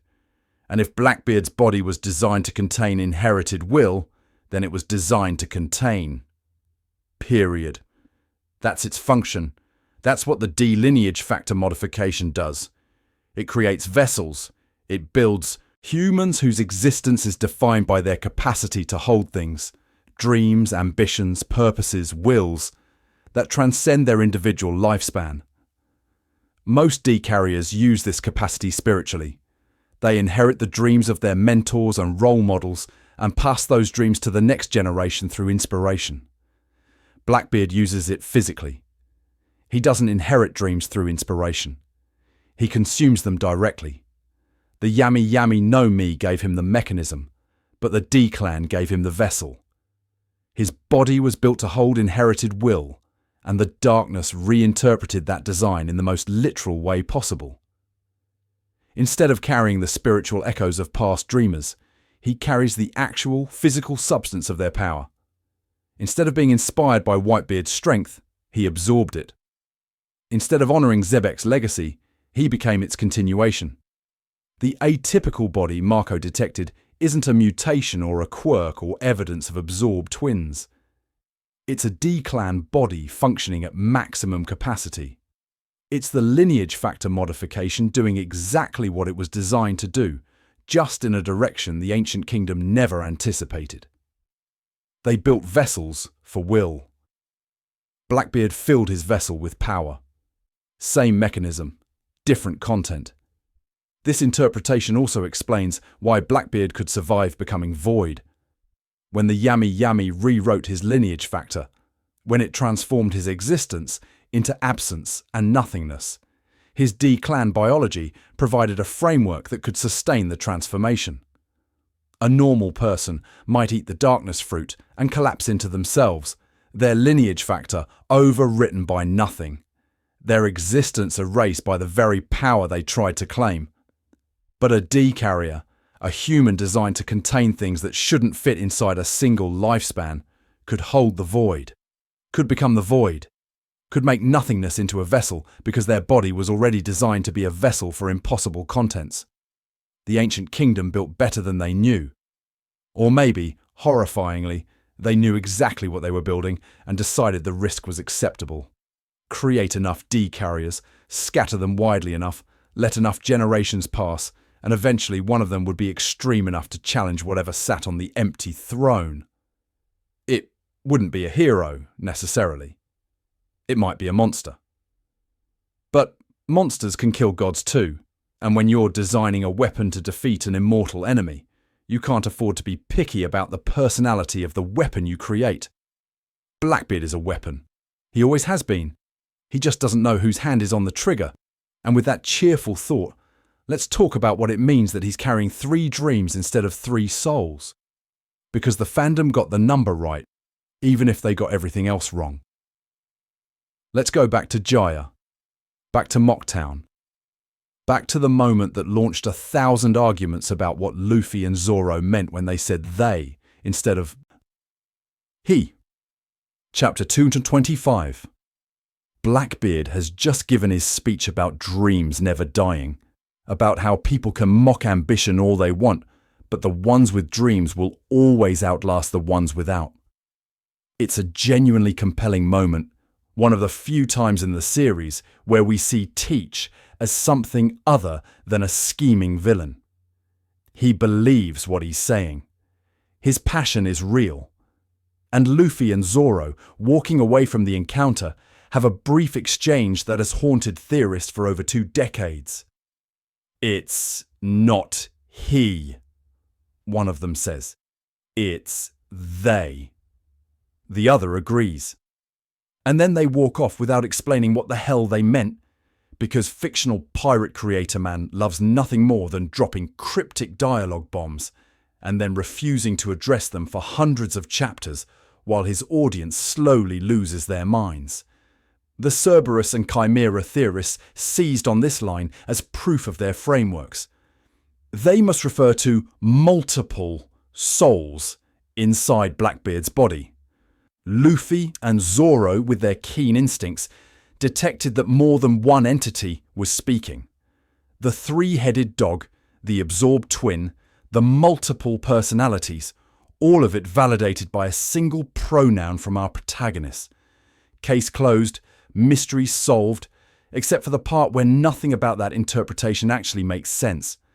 Think about what Luffy and Zoro would need to perceive in order to detect multiple souls. They'd need some kind of spiritual awareness, some ability to sense the presence of distinct consciousnesses within a single body. And while both characters have developed impressive haki over the course of the series, at this point in the story, pre-time skip, pre-advanced observation, pre-Conqueror's coating, neither of them had demonstrated anything close to that level of perception. Luffy couldn't even use haki consciously yet. Zoro was still figuring out how to cut steel. The idea that these two would casually detect a multi-soul situation that Marco, an experienced haki user and doctor, would later describe simply as atypical, is a stretch so long it loops back around and hits itself in the face. So what did they detect? What did they actually mean? I think they detected dreams. Multiple dreams. Competing ambitions emanating from a single person with such intensity that it felt like more than one will was present. Not because Blackbeard has multiple souls, but because he refuses to have a single purpose. Consider how dreams work in One Piece. They're not just idle wishes. They're defining characteristics. Luffy's dream to be Pirate King shapes every decision he makes. Zoro's dream to be the world's greatest swordsman determines his training, his priorities, his willingness to sacrifice anything for strength. Dreams in this series are so central to character identity that losing your dream is treated as a fate worse than death. When Kuma sent the Straw Hats flying at Sabaody, the most devastating thing about it wasn't the separation. It was the implication that their dreams might end before they could achieve them. Most people have one dream, one driving purpose that organizes their existence. Even ambitious characters like Roger or Whitebeard, characters who wanted enormous things, had singular visions they pursued. Roger wanted to see everything the world had to offer. Whitebeard wanted a family. These are big dreams, but they're unified, coherent, a single will pointing in a single direction. Blackbeard has at least 3. He wants to be Pirate King. He's stated this explicitly multiple times with the kind of burning conviction that suggests it's not just posturing. He genuinely believes he's destined to sit on that throne, to claim the title that Roger held, to prove that martial deed teach matters on the largest possible scale. He also wants to destroy the world order, not just defeat the world government, but reshape everything. His alliance with the Revolutionary Army's enemies, his targeting of former warlords, his collection of powerful devil fruits, these aren't the actions of someone content to simply become Pirate King. They're the actions of someone who wants to tear down the existing structure and build something new on its ashes. This is Xebec's dream, notably. The dream Rox pursued before his death at God Valley. And beneath both of those, there's something else. Something darker. A desire for validation that borders on pathological. Blackbeard wants to prove that he matters, that his choices mean something, that fate and bloodline and destiny are illusions, and a man who started as a nobody on a dead crew can become the most important person in the world through sheer force of will. This is the dream that made him cry as a child, alone in the dark, unable to sleep. The dream that kept him going through decades of subordination on Whitebeard's ship. The dream that justifies every betrayal, every murder, every act of cruelty. Because if he wins, it proves he was right to pursue victory at any cost. 3 dreams, 3 driving purposes, 3 wills competing for dominance within a single man who refuses to choose between them. Luffy and Zoro, standing there in Mocktown, felt the intensity of that internal multiplicity. They sensed that this person wasn't operating from a unified purpose the way normal people do. They weren't referring to multiple souls inhabiting Blackbeard's body. They were referring to multiple ambitions pulling at his existence, each one powerful enough to define an entire life, all of them crammed into a single human frame. This is what makes Blackbeard terrifying. Not that he might have extra bodies or absorb twins, that he wants too much, that his greed extends beyond the physical into the philosophical. Most villains want one thing and pursue it with focus. Blackbeard wants everything, and his refusal to prioritize means that no single defeat can truly stop him. Thwart his attempt to become Pirate King, and he'll pivot to world destruction. Stop his revolution, and he'll retreat to personal validation. He has backup dreams, contingency ambitions, a redundancy of purpose that makes him incredibly difficult to defeat in any meaningful way. And here's the horrible irony. This greed, this refusal to choose, might be exactly what's required to challenge Imu. The being on the empty throne has had 800 years to consolidate power. They've defeated or absorbed every challenge that came at them with a single purpose. But what about a challenge that comes from multiple directions simultaneously? What about an enemy whose ambitions are so sprawling and contradictory that you can't predict which one he'll prioritize at any given moment? Blackbeard's greed isn't a character flaw. It's a weapon. The D-Clan was designed to carry inherited will, and Teach carries so much will. His own, Xebec's, whoever else has poured their dreams into his void, that he's become unpredictable on a fundamental level. You can't outmaneuver someone who doesn't know their own next move. You can't counter a strategy that doesn't exist because the strategist is making it up as he goes, pulled in 3 directions by 3 dreams that all demand satisfaction. The fandom was right about the number. There are 3 of something inside Marshall D. Teach. But it's not souls. It's not bodies. It's not absorbed siblings waiting for their turn at consciousness. It's hunger. 3 different kinds of hunger, each one bottomless, each one demanding to be fed. And the void he carries? It's not full yet. I don't think it can ever be full. That's the tragedy we're going to examine in Saga 4. But first, we need to close out our speculation with the most uncomfortable question of all. If Blackbeard is a weapon, if the D clan was engineered to produce someone exactly like him, if his greed and his void and his inherited will are all functioning as designed, then who benefits? Who's really pulling the trigger on this particular gun? The answer might be no one. And that might be the scariest possibility of all. Here's the question that keeps me awake at night, which is saying something, because I've been talking about a man who never sleeps for the past 18,000 words, and the irony isn't lost on me. If everything we've speculated is true, if the D clan was engineered, if Blackbeard inherited Zebek's will, if his body was designed to be a vessel for accumulated purpose, then Marshall D. Teach should be a puppet.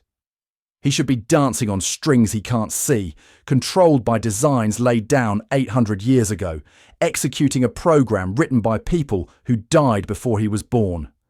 The ancient kingdom built him. Zebek's will drives him. The D lineage factor determines his capacity. By all rights, Blackbeard should be the most predictable character in One Piece, because everything he does should flow from the intentions of his creators. But he's not predictable. He's chaotic. He makes choices that don't align with any coherent master plan. He betrays allies, abandons strategies, pivots between objectives with a randomness that frustrates anyone trying to model his behavior. If someone is pulling Blackbeard's strings, they're doing a terrible job of it. The puppet keeps wandering off script. The weapon keeps choosing its own targets. The vessel keeps filling itself with whatever it wants rather than whatever it was designed to contain. And I think that's the point. I think that's what makes Blackbeard genuinely dangerous, rather than just dangerous by design. He's the puppet who figured out he was a puppet and decided to cut his own strings. Consider the trajectory of his life. Born on an island that would be erased. Possibly implanted with a dead man's will before he could form memories. Grew up as an orphan with no documented family, no heritage, no clear origin. Found his way onto Whitebeard's ship and spent decades pretending to be a loyal subordinate while secretly hunting for one specific devil fruit. Betrayed his crew the moment that fruit appeared. Killed a nakama, fled into the night and began building his own empire from scratch. At every stage of this journey, Blackbeard had opportunities to follow the path laid out for him. If Zebek's will is truly driving him, he should have pursued Zebek's goals. Direct confrontation with the world government, immediate assault on the celestial dragons, a speed run toward world domination. Instead, Teach waited. He planned. He accumulated power methodically, patiently, with a strategic patience that doesn't match Zebek's historical profile at all. Rocks D. Zebek was known for overwhelming force and direct action. Blackbeard is known for manipulation, timing, and striking when his enemies are weakest. The will is there. The inherited ambition is there. But Teach has made it his own. He's taken whatever was implanted in him and filtered it through his own consciousness, his own experiences, his own particular brand of cowardly genius. The result is something that neither the ancient kingdom nor Zebek could have predicted.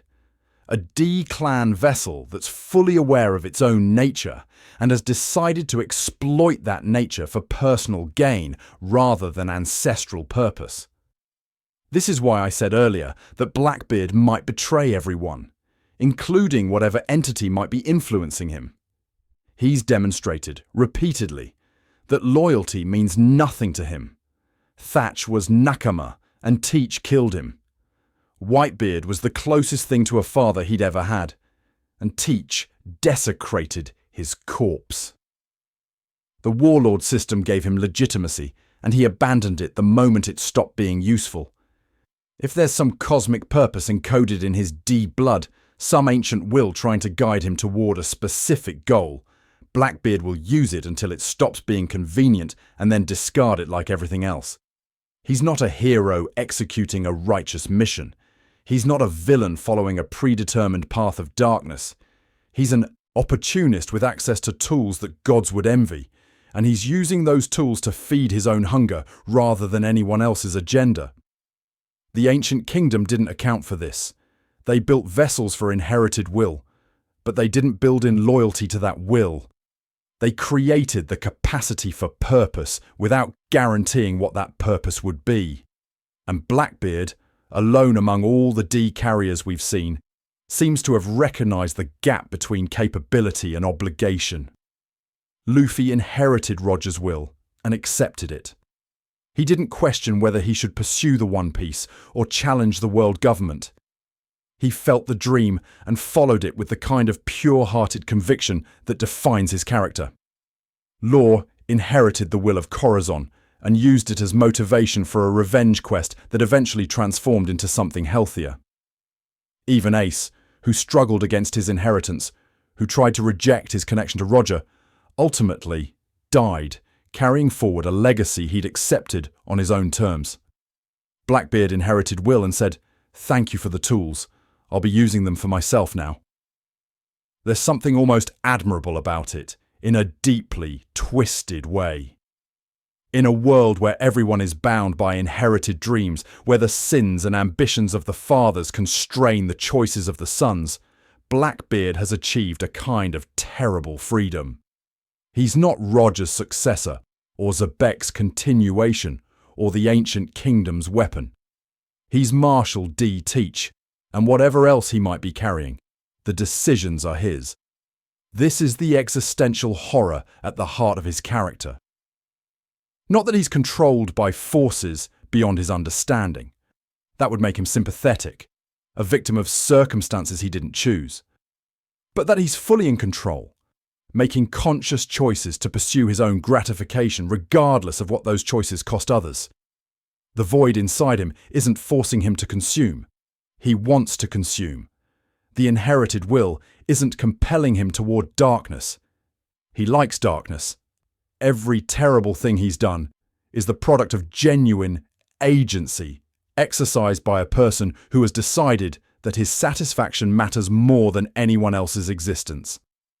And here's where we have to grapple with what this means for the story. Because One Piece is fundamentally optimistic.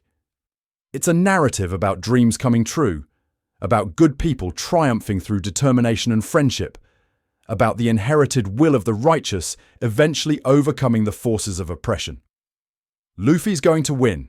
We know this. The genre demands it. The thematic structure requires it. At the end of One Piece, the good guys will triumph and the world will be better than it was. But Blackbeard's existence complicates that optimism in ways I find genuinely uncomfortable. He's proof that inherited will isn't inherently good. He's evidence that the same mechanisms that produce heroes can produce monsters.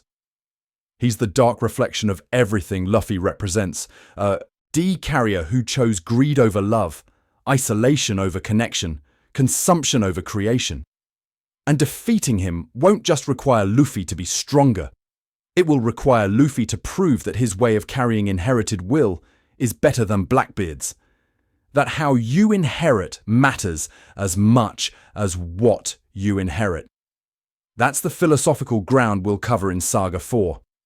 The meaning of Blackbeard's existence, the narrative purpose he serves, the question of what it means to defeat someone who's chosen to be evil rather than fallen into it.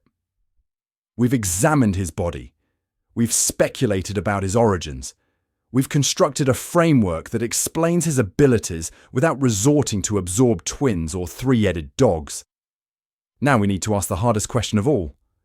What does Marshal D. Teach mean? Not biologically, not mechanically, but thematically. Why did fictional pirate creator man build this character? What is Blackbeard's purpose in the story of One Piece? The autopsy of the soul is about to begin. And folks, I think we're going to find something uglier than any theory could have prepared us for. Luffy and Blackbeard are the same person. I need you to sit with that statement for a moment before you start typing angry comments. I'm not saying they're identical. I'm not saying their moralities align or their methods match or their outcomes will converge. I'm saying that if you stripped away everything that makes them different, the choices, the relationships, the accumulated experiences of their respective journeys, you'd find the same basic template underneath, the same raw material, the same starting conditions. And the fact that they've become such radically different people, despite that shared foundation, is precisely what makes their eventual confrontation the most important fight in One Piece. Both are D-carriers. Both grew up in circumstances that should have crushed their spirits. Both developed overwhelming ambition at young ages. Both ate devil fruits that seemed worthless on the surface, but contained hidden depths that would redefine their capabilities. Both set out to become Pirate King with the kind of unwavering conviction that bends reality around itself. If you wrote down their stats on a character sheet, if you listed their traits without context, you'd struggle to explain why one became the hero and the other became the villain. But context is everything. And the context that separates Luffy from Blackbeard is connection. Chapter 51444 gave us the clearest articulation of their philosophical divide. Impel down, the great prison. Luffy is tearing through the facility to save Ace, and he encounters Blackbeard going in the opposite direction. They face each other in a corridor, and for a moment, it seems like they might fight. But they don't. They talk, and what they say reveals everything about who they are. Blackbeard sees Luffy as a kindred spirit. He recognizes the same hunger, the same ambition, the same refusal to accept limits. He even seems to respect Luffy in a twisted way, acknowledging that they're both chasing the same dream. But Luffy doesn't reciprocate. He looks at Blackbeard with disgust, not because Teach is powerful or dangerous, but because of what he did to Ace, because he betrayed Nakama, because he sold out a brother for personal advancement. That's the line. That's the distinction that separates the hero from the villain despite their identical starting conditions. Luffy would never sacrifice a friend for power. The concept is so alien to his worldview that he can't even comprehend why someone would make that choice. His entire journey has been defined by the people he's connected with, the bonds he's formed, the family he's built from scratch across every ocean. When Luffy inherited Roger's will, he inherited it alongside the relationships that gave that will meaning. He's not just pursuing a dream, he's pursuing it with people. For people. Because of people. Blackbeard inherited will in isolation. Whatever Zebek's ambition poured into him, whatever purpose the D-clan encoded in his blood, it came without the bonds that should have contextualized it. He grew up alone. He never slept, which means he never experienced the vulnerability of trusting someone to watch over him. He spent decades on Whitebeard's ship without ever truly connecting with his crewmates, waiting, planning, using them as cover for his real intentions. When Teach finally made his move, when he killed Thatch and fled into the night, he proved what had always been true. The connections were never real. They were tools, means to an end. And when the end required their sacrifice, he sacrificed them without hesitation. This is the anti-Luffy. Not an opposite in terms of power or ability, but an opposite in terms of what those powers are for. Luffy fights to protect. Blackbeard fights to possess. Luffy's strength is meaningful because of what he does with it. Saving countries, liberating slaves, punching oppressors in the face until they stop oppressing. Blackbeard's strength is meaningful only to Blackbeard himself. It exists to feed his hunger. It serves no purpose beyond its own accumulation. Chapter 1063 reinforced this parallel in ways that felt almost too on the nose. Blackbeard ambushed Law, stole his road poneglyph intel, and demonstrated power that rivals anything we've seen from a non-Yonko character. He's collecting fruits. He's building an army. He's positioning himself for the final race to Laughtail with the same strategic patience he's shown throughout the series. And the scary thing is that his plan is working. He's winning. Despite being morally repugnant, despite lacking the narrative favour that usually protects protagonists, Marshall D. Teach is achieving his goals through competence and ruthlessness. This creates an uncomfortable tension in the story. One Piece wants us to believe that Luffy's way is better, that connection triumphs over isolation, that love beats greed. But Blackbeard's success suggests that maybe, in the short term, greed is more efficient. Maybe ruthlessness produces faster results. Maybe the willingness to sacrifice others for personal gain is actually an advantage in a world full of people who won't make that sacrifice. The answer, I think, is that Blackbeard's victories are hollow. He's winning battles but losing something else. Every betrayal costs him the possibility of genuine connection. Every consumed power adds to his strength but subtracts from his humanity. The void inside him isn't just a mechanism for holding devil fruits, it's a spiritual condition. He's empty in ways that have nothing to do with the Yami Yami no Mi, and all the power in the world can't fill a hole that was created by choosing to be alone. This is what the final confrontation between Luffy and Blackbeard will be about. Not who's stronger, not who has better haki or more devil fruits or cleverer strategies, but whose way of carrying inherited will actually lead somewhere worth going. Luffy's path ends with the One Piece, with Laughtail, with the fulfillment of a dream that connects him to Roger and Shanks and everyone who believed in him along the way. Where does Blackbeard's path end? With everything. With all the power and all the treasure and all the recognition he's ever craved. And then what? The void can't be satisfied. That's its nature. You can't fill emptiness, because emptiness is defined by its lack of filling. Blackbeard could eat every devil fruit in existence, conquer every sea, sit on every throne, and he'd still be hungry. He'd still be alone. He'd still be that crying child in the SBS illustration, awake in the dark, unable to rest, unable to connect, unable to experience the peace that comes from genuine human relationship. Luffy doesn't have that problem. Luffy could lose everything, his powers, his ship, his crew, and he'd still be Luffy. He'd still be happy. He'd still find a reason to laugh and a person to share that laugh with. His identity isn't contingent on accumulation. It's built on connection. And that connection is something Blackbeard can never steal, never consume, never absorb into his darkness.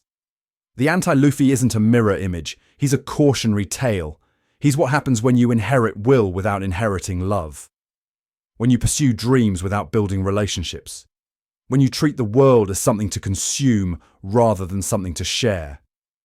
And when they finally clash, when the Straw Hat meets the Three Skull flag, in whatever apocalyptic showdown Oda has been building toward for 25 years, it won't just be a fight. It'll be a thesis statement. A declaration about what One Piece believes and what kind of person deserves to find the treasure at the end of the Grand Line. Blackbeard represents everything the story opposes. And defeating him will require more than strength. It will require Luffy to prove, definitively, that his way of being human is the right one. The endgame of One Piece has 3 horses in the race, and 2 of them are going to lose. Chapter 1056 made this explicit in a way that the story had been dancing around for years. Luffy, Law, and Kid stood together after Wano, compared notes on their road poneglyph progress, and acknowledged what we'd all known was coming. The final sprint to Laughtail would be a competition. 3 captains, 3 crews, 3 different approaches to claiming the title of Pirate King. And behind all of them, moving in the shadows, accumulating power while the spotlight focused elsewhere, Marshall D. Teach was positioning himself to steal everything at the finish line. Kid is out now. Law has been defeated. The 3-way race has become a 2-way race, and Blackbeard didn't even have to challenge the frontrunners directly. He waited. He watched. He let his rivals exhaust themselves against Kaido and Big Mom and each other, and then he swooped in to pick off the weakened survivors. Classic Blackbeard. Classic opportunist strategy. Why fight fairly when you can fight smart? Why risk your own life when your enemies will destroy each other given enough time? But here's what I think most people are missing about Blackbeard's endgame position. He's not just racing Luffy to Laugh Tale. He's playing a completely different game. The One Piece treasure, the Pirate King title, the legacy of Gold D. Roger. These are prizes, certainly. Blackbeard wants them. But they're not the final objective. They're stepping stones towards something larger. Something that connects back to Xebec's original ambition and forward to whatever confrontation is coming with Imu and the world government. Chapter 1081 showed us what Blackbeard has been doing while the Straw Hats were fighting emperors. His crew has been hunting devil fruit users, systematically, methodically. Each of his 10 Titanic captains has been assigned targets, and they've been acquiring abilities at an alarming rate. This isn't random piracy. This is army building. Blackbeard isn't just trying to become Pirate King. He's trying to create a force capable of challenging the entire world order simultaneously. Think about the implications. If Blackbeard's crew each possesses multiple powerful devil fruits, and we have no reason to believe Teach hasn't figured out how to replicate his own multi-fruit trick for his subordinates, then the Blackbeard pirates aren't just a Yonko crew. They're a mobile apocalypse, every member a walking disaster, every ship a floating armory of stolen abilities. The world government has the admirals and the Seraphim and Imu's personal involvement. The Revolutionary Army has Dragon and Sabo and the accumulated resentment of every nation they've liberated. And the Blackbeard pirates have everything they've managed to take. This is where the inevitable betrayal comes in. Because Blackbeard isn't building this force for anyone's benefit but his own. Not for Xebec's memory, not for the D-clan's ancient purpose, not for whatever cosmic significance might be attached to his existence. He's building power because power is the only thing that fills the void, however temporarily. And when that power conflicts with any allegiance, any alliance, any relationship that might have seemed genuine, Blackbeard will choose the power every single time. Chapter 1107 showed us the world government's concerns about the current state of play. The 5 elders are mobilizing personally. Saturn appeared at Egghead with the explicit intention of eliminating threats before they could grow any larger. They're scared, and they should be. The balance of power that has maintained their 8th century reign is collapsing. Luffy represents ideological opposition. The inherited will of Joy Boy finally awakening to challenge the system directly. But Blackbeard represents something else. Something they might find even more frightening. He represents pure chaos. Unpredictable, uncontrollable, unkillable ambition that can't be negotiated with or co-opted or redirected. The world government has dealt with idealists before. They know how to suppress revolutionary sentiment, how to discredit heroes, how to turn public opinion against anyone who challenges their legitimacy. But Blackbeard isn't an idealist. He doesn't want to liberate people or expose the truth or create a better world. He wants to win. He wants to possess. And that kind of motivation can't be diffused through propaganda or diplomatic maneuvering. You can only stop it by destroying the person who holds it. And Blackbeard has spent his entire life making himself very, very hard to destroy. So what happens when these forces collide? What happens when Luffy reaches Laugh Tale and claims whatever Roger left there? What happens when the truth of the Void Century is revealed and the world government's legitimacy crumbles? What happens when Imu finally emerges from the shadows to confront the enemies that have been accumulating for 800 years? Blackbeard will be there. Not as an ally to any side, but as a third force. A wild card. The element that nobody can predict because he himself doesn't know what he'll do until the moment of decision arrives. If siding with Luffy against the government serves his interests, he'll do it. If betraying Luffy to the government gets him something he wants, he'll do that instead. If destroying both sides and seizing power from the rubble seems feasible, he'll attempt it without hesitation. The puppet who cuts his own strings doesn't serve any master, not even the strings that were attached at birth. Whatever Zebek's will might want, whatever the D-clan's purpose might demand, whatever the ancient kingdom's design might have intended, Blackbeard will follow those directives exactly as long as they align with his personal desires, and not 1 second longer. This makes him simultaneously the most dangerous and the most unreliable factor in the endgame equation. The world. Government can't make a deal with him because he'll break it. Luffy can't defeat him and expect him to stay defeated because he'll crawl back from any loss with new powers and new schemes. The Revolutionary Army can't recruit him because his loyalty is meaningless. He exists outside the normal rules of factional conflict because faction requires commitment, and Blackbeard is committed to nothing except himself. And here's the truly terrifying part. It might work. His strategy of pure self-interest, his refusal to bind himself to any cause larger than his own hunger, might actually produce results that more principled approaches can't achieve. When everyone else is constrained by ideology or loyalty or morality, Blackbeard operates without constraints. He can make moves that nobody sees coming because nobody expects that level of shameless opportunism. He can survive situations that would destroy anyone with attachments because he has no attachments to exploit. The endgame of One Piece isn't hero versus villain in any simple sense. It's three-way chaos between a system trying to maintain control, a dreamer trying to liberate the world, and a void trying to consume everything. And the void has one significant advantage over both other parties. It has nothing to lose. It's already empty. You can't take anything from someone who defines themselves by absence. That's the nightmare the worst generation faces. Not just Blackbeard's power, but his fundamental nature. The impossibility of truly defeating someone who has nothing you can threaten, nothing you can take, nothing that matters to them beyond the next acquisition. And yet there's something Blackbeard might not have accounted for. Something his void might be vulnerable to in ways he doesn't understand.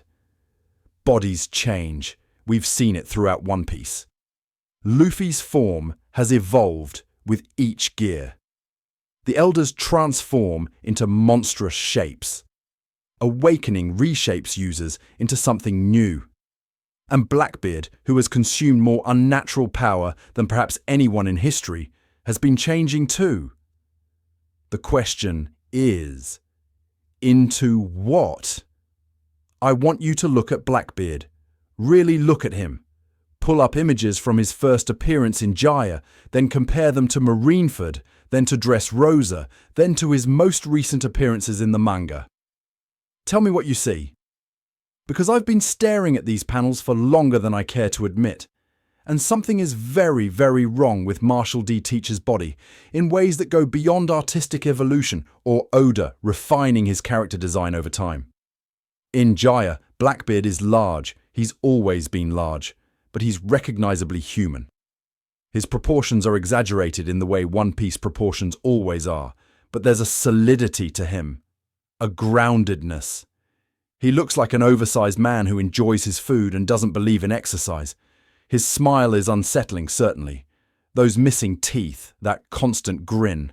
But it's a human smile on a human face attached to a human body. By Marineford, something has shifted. He's bigger, not just fatter, but bigger in a way that suggests mass has been added rather than weight gained. His shoulders are broader. His arms are longer. His silhouette has become more imposing in ways that don't quite track with normal human growth patterns. And his face, this is the detail that haunts me. His face has started to look wrong. The features are the same, but they're arranged differently. More spread out. More stretched. Post-time skip, the changes accelerate. Blackbeard in Dressrosa looks like a different species from Blackbeard in Jaya. He's massive now. Towering. His body has taken on an almost geological quality, like a mountain that decided to get up and walk around. His neck has thickened to the point where it's barely distinguishable from his shoulders. His hands are enormous, even by One Piece standards. And that grin, that eternal broken-toothed grin, now occupies more of his face than it should. The smile has grown. The darkness behind it has deepened. This isn't artistic inconsistency. Fictional pirate creator man is meticulous about character design. When he changes how someone looks, it means something. Luffy's scar, Zoro's eye, Sanji's visible eyebrow switching sides. These are deliberate choices that communicate character development through visual language. So when Blackbeard keeps getting bigger, keeps getting less human, keeps spreading across the page like a stain that won't stop growing, that's communication too. That's Oda telling us something without words. I think Marshall D teaches transforming, not metaphorically, not spiritually, physically, literally transforming into something that isn't human anymore. And the process has been happening slowly enough that we didn't notice it until we looked at the full progression. Like watching a child grow up. You don't see the changes day to day, but compare photos from years apart and suddenly the difference is undeniable. What's causing the transformation? The obvious answer is the devil fruits. The Yami Yami turned his existence into void. The Gura Gura added the power of earthquakes to that void. Whatever else he's absorbed since then, and we have to assume he's absorbed something, given his crew's fruit hunting activities, has been layered on top. Each new power doesn't just add capability, it adds substance, it adds mass, it adds presence in the world that a human body wasn't designed to contain. But I think there's something else happening too. Something connected to the inherited will we've been discussing throughout this video. If Blackbeard is carrying Zebek's ambition, if his D-clan biology is designed to contain accumulated purpose across generations, then he might be carrying more than just will. He might be carrying the weight of everyone who's poured their dreams into his void. And that weight is physical. It manifests. It changes the body that carries it. Oda loves horror. This isn't speculation. The man has cited horror manga and films as influences throughout his career. The way he draws certain villains, the body horror elements that appear in characters like Moria and the Elders and the transformed smile users, the grotesque elements that lurk beneath One Piece's colourful surface. These aren't accidents. They're intentional. Oda knows how to disturb his audience when he wants to, and he's been remarkably restrained with Blackbeard, considering how disturbing the character's nature actually is. I think that restraint is about to end. I think the final reveal of what Blackbeard has become, what all that consumption and absorption and void-filling has produced, is going to be body horror on a scale we haven't seen in One Piece before. Not three heads. That would be too clean, too mythological, too easy to process. Something worse. Something that reflects the actual nature of what Teach has done to himself. Picture it. The final confrontation. Luffy faces Blackbeard for the last time, and Teach decides to go all out, to show everything he's been hiding, to reveal the full extent of what the void contains, and what emerges isn't a man with extra powers, or a man with 3 bodies, or a man with any coherent form at all. What emerges is a mass, a presence, a thing that used to be human but has absorbed so much that humanity is just one ingredient in a recipe gone catastrophically wrong. The darkness doesn't just coat his body anymore, it is his body. The earthquakes don't just emanate from his fists, they ripple through flesh that has become indistinguishable from tectonic force. Every power he's ever consumed isn't stored somewhere inside him, it's become him. The vessel and the contents have merged into something new, something unprecedented. Something that looks at Luffy with 1,000 stolen dreams behind its eyes and grins with a mouth that stretches too wide because the smile isn't constrained by human facial structure anymore.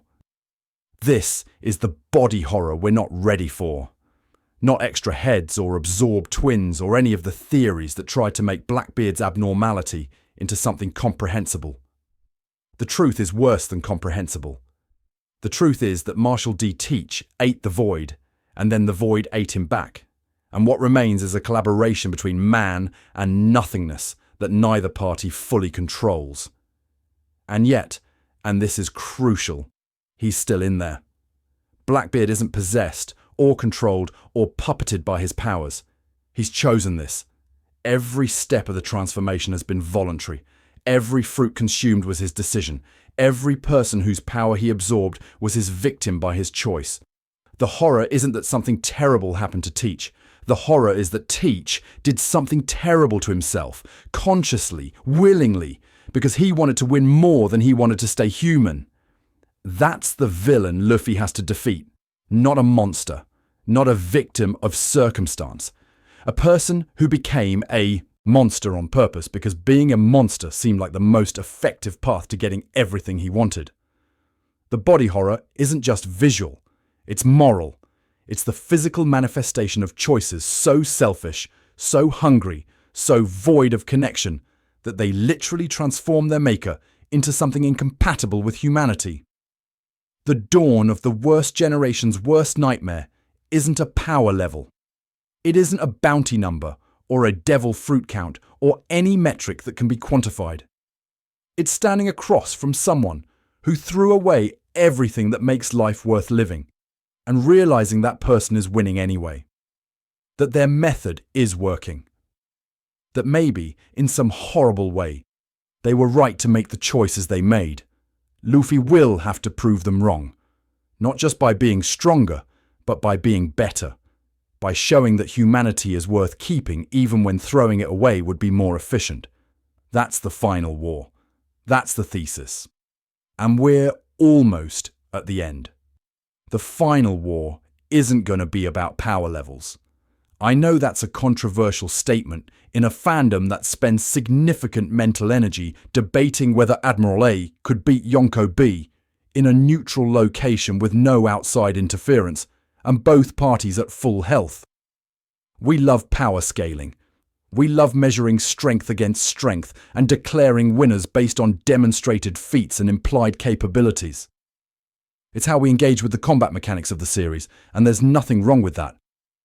But if you think the climax of One Piece is going to be decided by who punches harder, you fundamentally misunderstood what story fictional pirate creator man has been telling for the past 27 years. One Piece is about dreams. It always has been.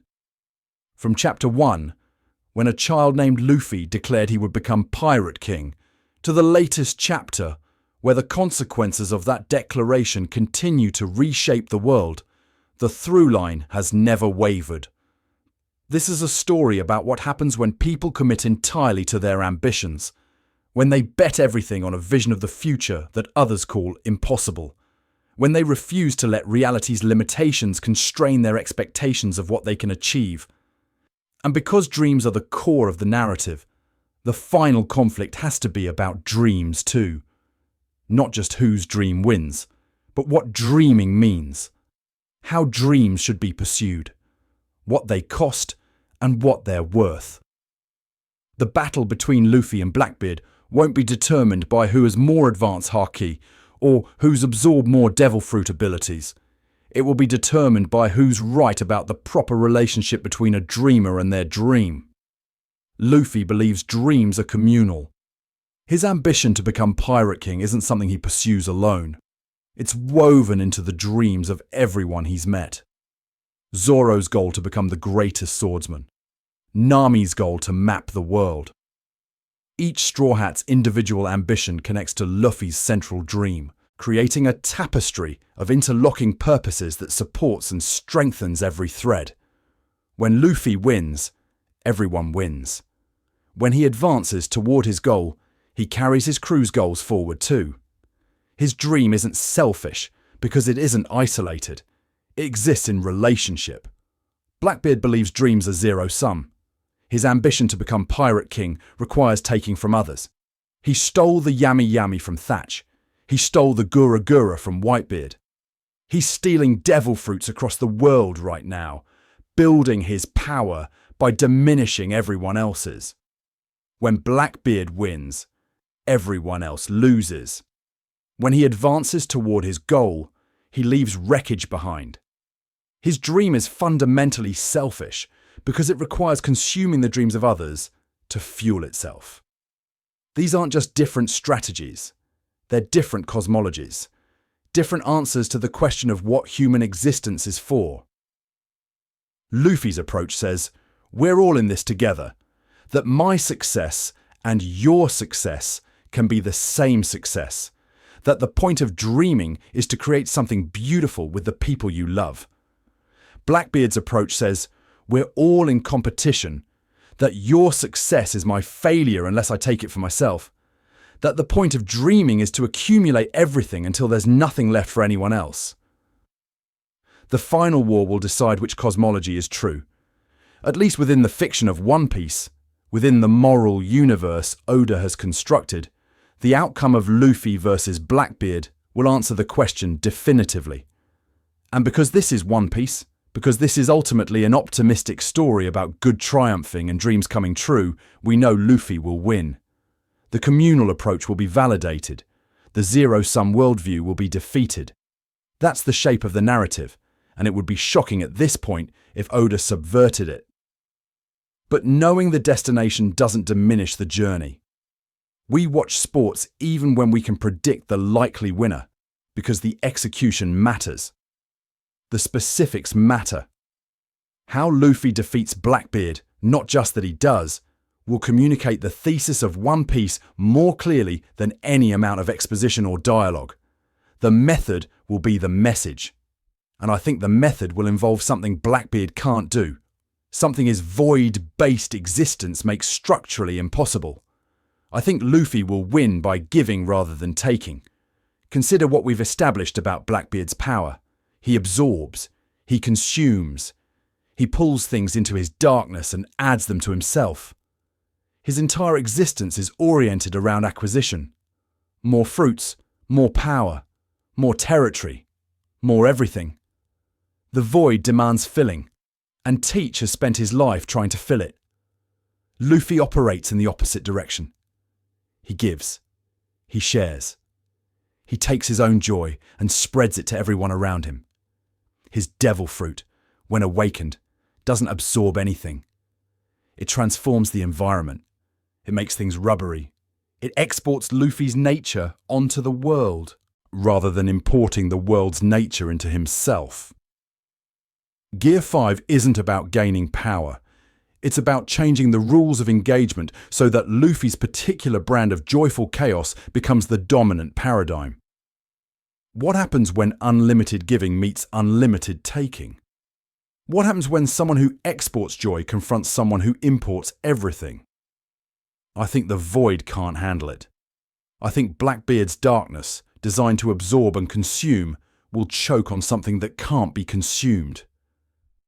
Joy isn't a thing you can steal.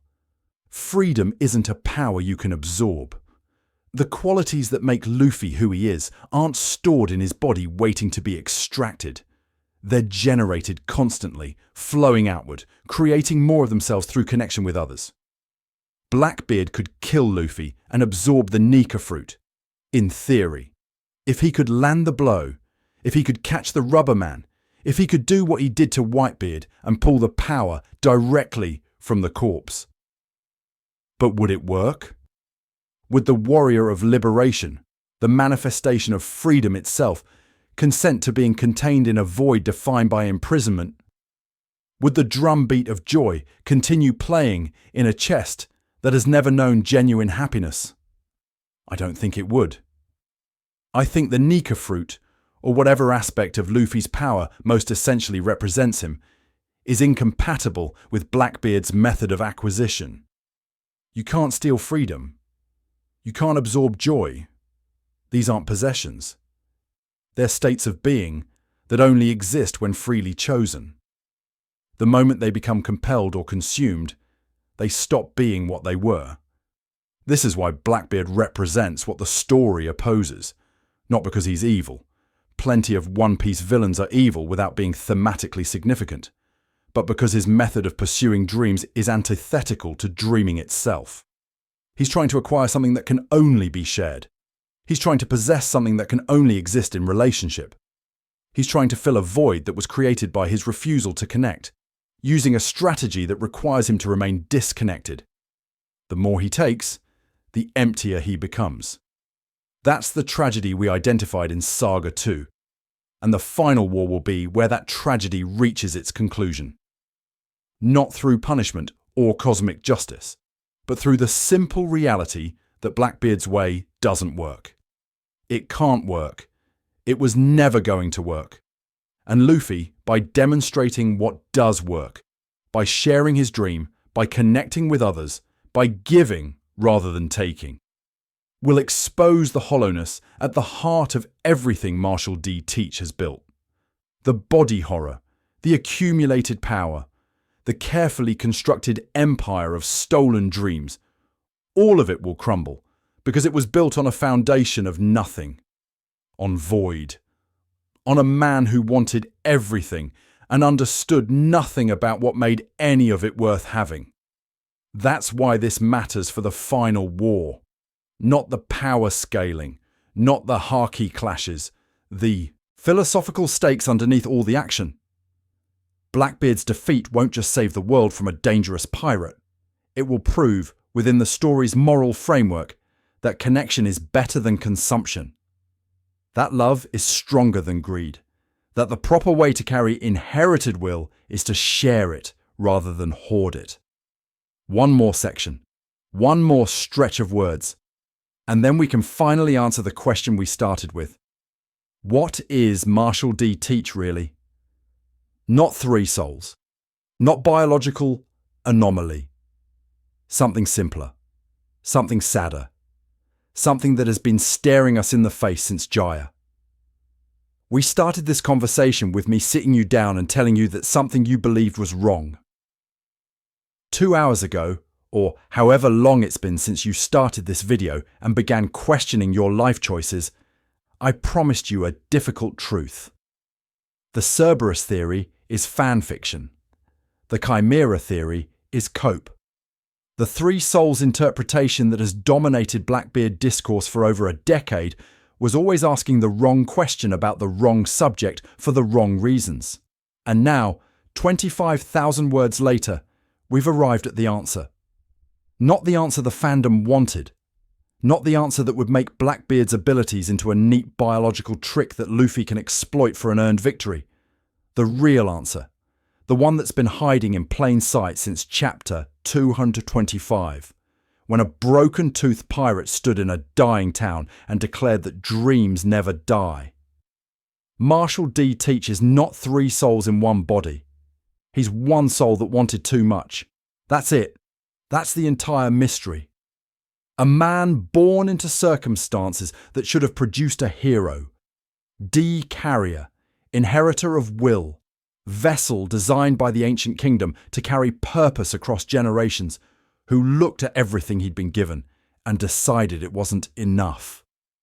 Who saw dreams as things to accumulate rather than things to share. Who built himself into a void because emptiness was the only shape that could hold unlimited hunger. The sleeplessness isn't evidence of multiple occupants taking shifts. It's the symptom of a soul that has never known rest because rest requires satisfaction, and Blackbeard has never been satisfied with anything he's achieved. The atypical body Marco detected isn't multiple organisms fused together. It's a single organism that's been stretched beyond human parameters by the weight of inherited will and consumed power.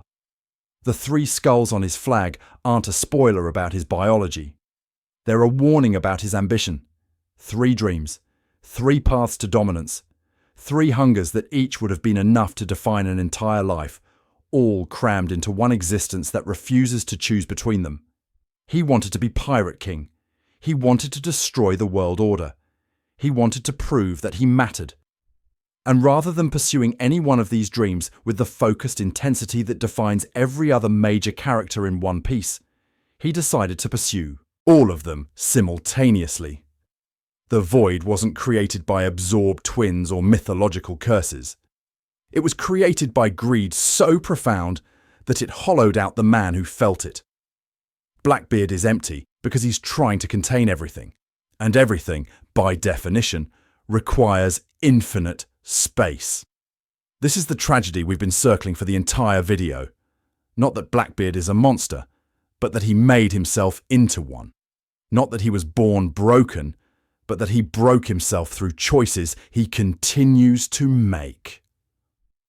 The crying child in the SBS illustration wasn't mourning a lost sibling or struggling with multiple personalities. He was alone. He was awake. He was already, even then, feeling the first stirrings of a hunger that would never be satisfied no matter how much he consumed. And the horrible irony is that he had everything he needed to be happy.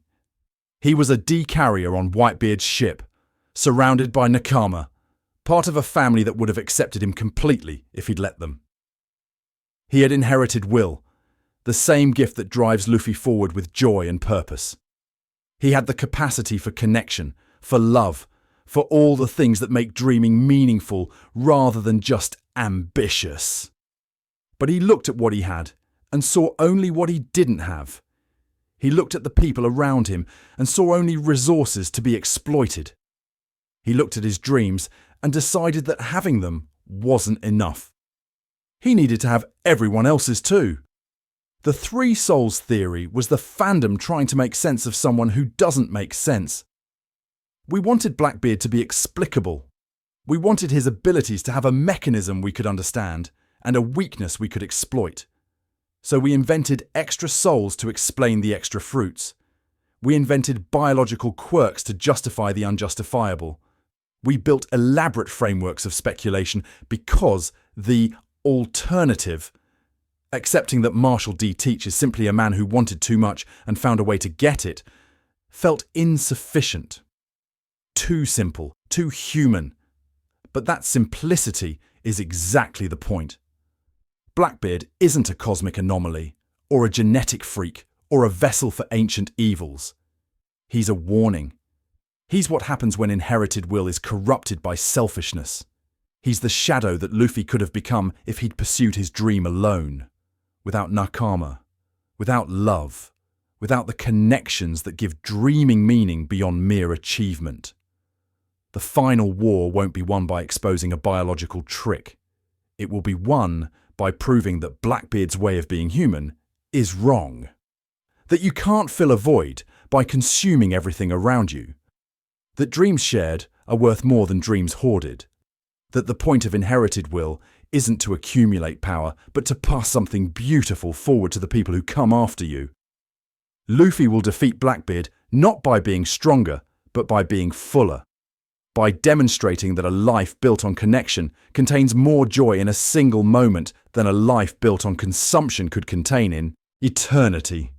The void will look at Luffy's overflowing existence, his laughter, his friendships, his absolute certainty that tomorrow will be an adventure, and it will recognize what it's missing. What it's always been missing.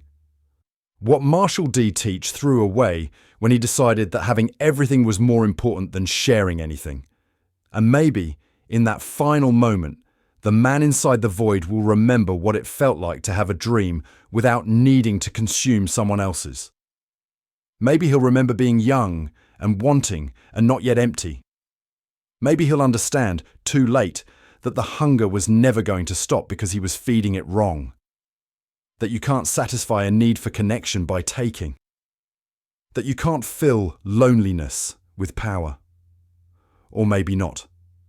Maybe Blackbeard will go down fighting, grinning that broken grin, insisting until the very end that his way was right and the world simply failed to acknowledge his greatness.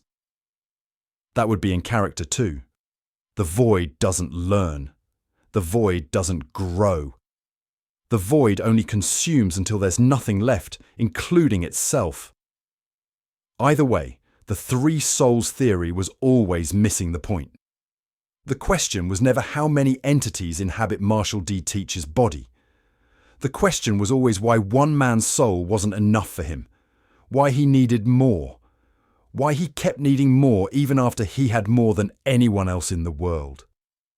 The answer is that wanting is all he knows.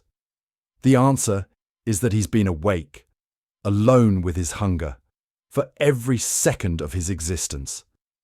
The answer is that somewhere along the way, the man became indistinguishable from the wanting, and now there's nothing left but void pretending to be a person. One soul, one tragedy, one warning about what happens when you inherit, will without inheriting love. That's Marshall D. Teach. That's Blackbeard. That's the darkness at the heart of One Piece's endgame, waiting to be illuminated by the dawn. And that's the end of today's autopsy. But you let me know what you think in the comments. And please do subscribe to this channel for consistent injections of One Piece culture administered directly into your YouTube feed.